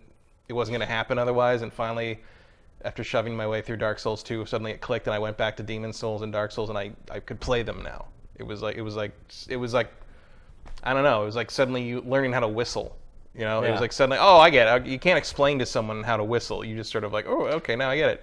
And so I guess I regret the time I missed not playing those games when they were the hot new thing. But at the same time, I don't know if there's anything I could have done about it. Yeah. I don't regret anything. I regret nothing. I really don't. I have very few regrets in life. Even if someone looked at me outwardly and said, you made the wrong decision, I'd be like, you may be right, but I ended up doing okay. I wish it's like things where I just don't. I'm not the kind of person that would do. I wish I got super into an MMO and got super high tier and played raids and did all the cool stuff in the game. But I'm just not. I can't play the same thing every night. Really. Yeah. And I can't expect a group of people to say, was he going to show up tonight? I don't know. It's that's not fair to anybody. So I just never play those games. Here's the thing about regret. There's nothing you can do about it. So I try not to regret anything. I just try to deal with the consequences of my decisions the best I can, because once you've made a decision, there's no going back and doing it again. And getting all bent out of shape over it and saying, oh, I should have done this or I should have, it doesn't help you at all. So I try not to have any regrets. I've also been very lucky, obviously, the last 20 years. I've been able to play whatever I wanted to. And if I did make a mistake, I just go into the library at GT and rectify the mistake and play the game that I didn't choose to play. There are times in my career where I wish I had chosen other games to review. But I was in the enviable position at GT where I could pick which games I actually wanted to play for review. And obviously I didn't give myself all the good ones, although I think a lot of people at GT would accuse me of that. But there were times where I was like, oh, I'll let somebody play this one, and I chose another one, and it ended up not being anywhere near as good. There's stuff like that, but otherwise... I can't really. I really feel like I've played almost everything imaginable. Yeah. The funny thing was sometime or another. The funny thing was when I was at GT, you know, people won't be honest with you when you're the boss. Like, they're just like, you're my boss, and you control whether I get raises or promotions or whatever. So they always act like you're awesome and that everything you do is awesome. And as a supervisor, you know that. You're like, yeah, you take what your employees say with a grain of salt because you're their boss. And so what you do as a boss is if you end up becoming friends with their significant others, you talk to them. And I do remember one time we were out at a bar for some kind of a GT event. And I'm not going to say whose girlfriend I spoke to, but I spoke to a girlfriend. And I was like, what do my guys really think of me? And she said, they love you, but they say you take all the good games. And I was like, okay, it could be a lot worse. I wasn't the boss, but I used to have the opposite problem where I like to do reviews and stuff, and every once in a while, like there was a thing in the late period where I became more senior, and like there was, oh, you can't spend all your time doing reviews because like, you know, you need to run the show, basically. Yeah. And sometimes I do stuff, and one of the things, like I loved reviewing bad games. Yeah. Like, because on XPlay, because they're the easiest thing to write. Yeah. The hardest part of working on XPlay was reviewing good games. 5 out of 5s were the hardest things to write. Impossible, because they demanded that the stuff be funny. And so, like, after a while, I gave up, in all honesty. Like, after a while, I was like, look. Well, by the end, it was just like, be earnest. Like, we stopped trying to be, like, find something to make it funny. It was not as forced. But, like, I loved also But when I left, that wasn't the case, though. No. When I left, it was still came like, years later. Every segment needs to be funny. And even before I left, I got to the point where I would talk to our producer, and I'd be like, I'm not doing it. I'm not going to go after this low-hanging fruit for comedy when we have this awesome game here that we need to tell people the game is awesome. And I'm like, hate me for it or whatever. It's like when we try to be funny with 5 out of 5 games, it's pathetic. And so I'm instead going... Ninja Gaiden worked out pretty well. It did. That's one of the few, though. Like, it was hard to come up with funny stuff when a game's great. You want to tell people why it's awesome, so... Well, we always had kind of, you know... And we wouldn't have that fight now, but like there was always that fight. It was like, you know, game footage is boring. Right. Yeah. No one cares about the games. They want to watch entertaining show, and it's just like. And now, of course, Twitch. It did work. Like, I mean, obviously, it worked. XPlay became a hit, and it was the top-rated show. XPlay was on the air for 10 years. Yeah. Like it was not a. That's crazy amount of time for a magazine format show. Absolutely. Especially in the internet era. We did 1,300 episodes. No regrets on that one, but. I always wanted to do the bad games because they were more fun to review. They're fun, and usually my bosses would not let me do it because they're like, we don't want to waste your time. Like, we'll let you review like the top tier like A-list stuff because like we want those to be reviewed well and written well. And legit. But like, we're not going to let you waste your time reviewing the G.I. Joe game. We're going to let you have fun at work. Pretty much. I mean, yeah. And so I wish I'd gotten to review some of the games that I knew were going to be stinkers that had been fun to like really roast, but I never got to do that. We always gave those to freelancers usually. Yeah. Yeah, that's how it worked. So that's it. That's GameFace 131. Another long episode, but hey, it's E3 Eve. It really is. It's like Christmas Eve for us right now. 131 E3 Eve. Yeah, E3 it all Eve. works out. Tomorrow, all our dreams come true. No, all your dreams come it's true. EA. What? It's EA. It's no dreams coming true. How about this? Beginning tomorrow, all our dreams start becoming true. We'll see. Anyway. We'll see what Anthem turns out to be. Yeah, exactly. So we'll anyway. See what Respawn's Star Wars game turns out to be. Thanks for being on the stream tonight. It looks like we had a really, really good crowd. You guys asked tons of questions. Again, I wish we could have answered them all. Thank you for all your support. There's a ton of content on Sifted, by the way. Go watch all that stuff. I busted my ass on it. So go watch all that stuff. We'll try to get this thing up as early as possible tomorrow, but there's only so much you can do when you're trying to render a 3-hour show. Yep. But yeah, this will be up tomorrow if you got in late on the show and you want to catch the rest of it, probably around 11 a.m. Pacific-ish, something like that. So anyway, if you guys are watching this on YouTube, subscribe through Twitch Prime, fools. It costs you nothing. It takes a minute. You can give us $2.50, and you can make sure that you keep getting Pachter Factor and GameFace. For all you other guys, you're just all awesome. Thank you for contributing to our Patreon and supporting us in any way you can. You guys are awesome. Hope you are ready for E3. We are. Wonder Twins are about to activate. GameFace is up and out.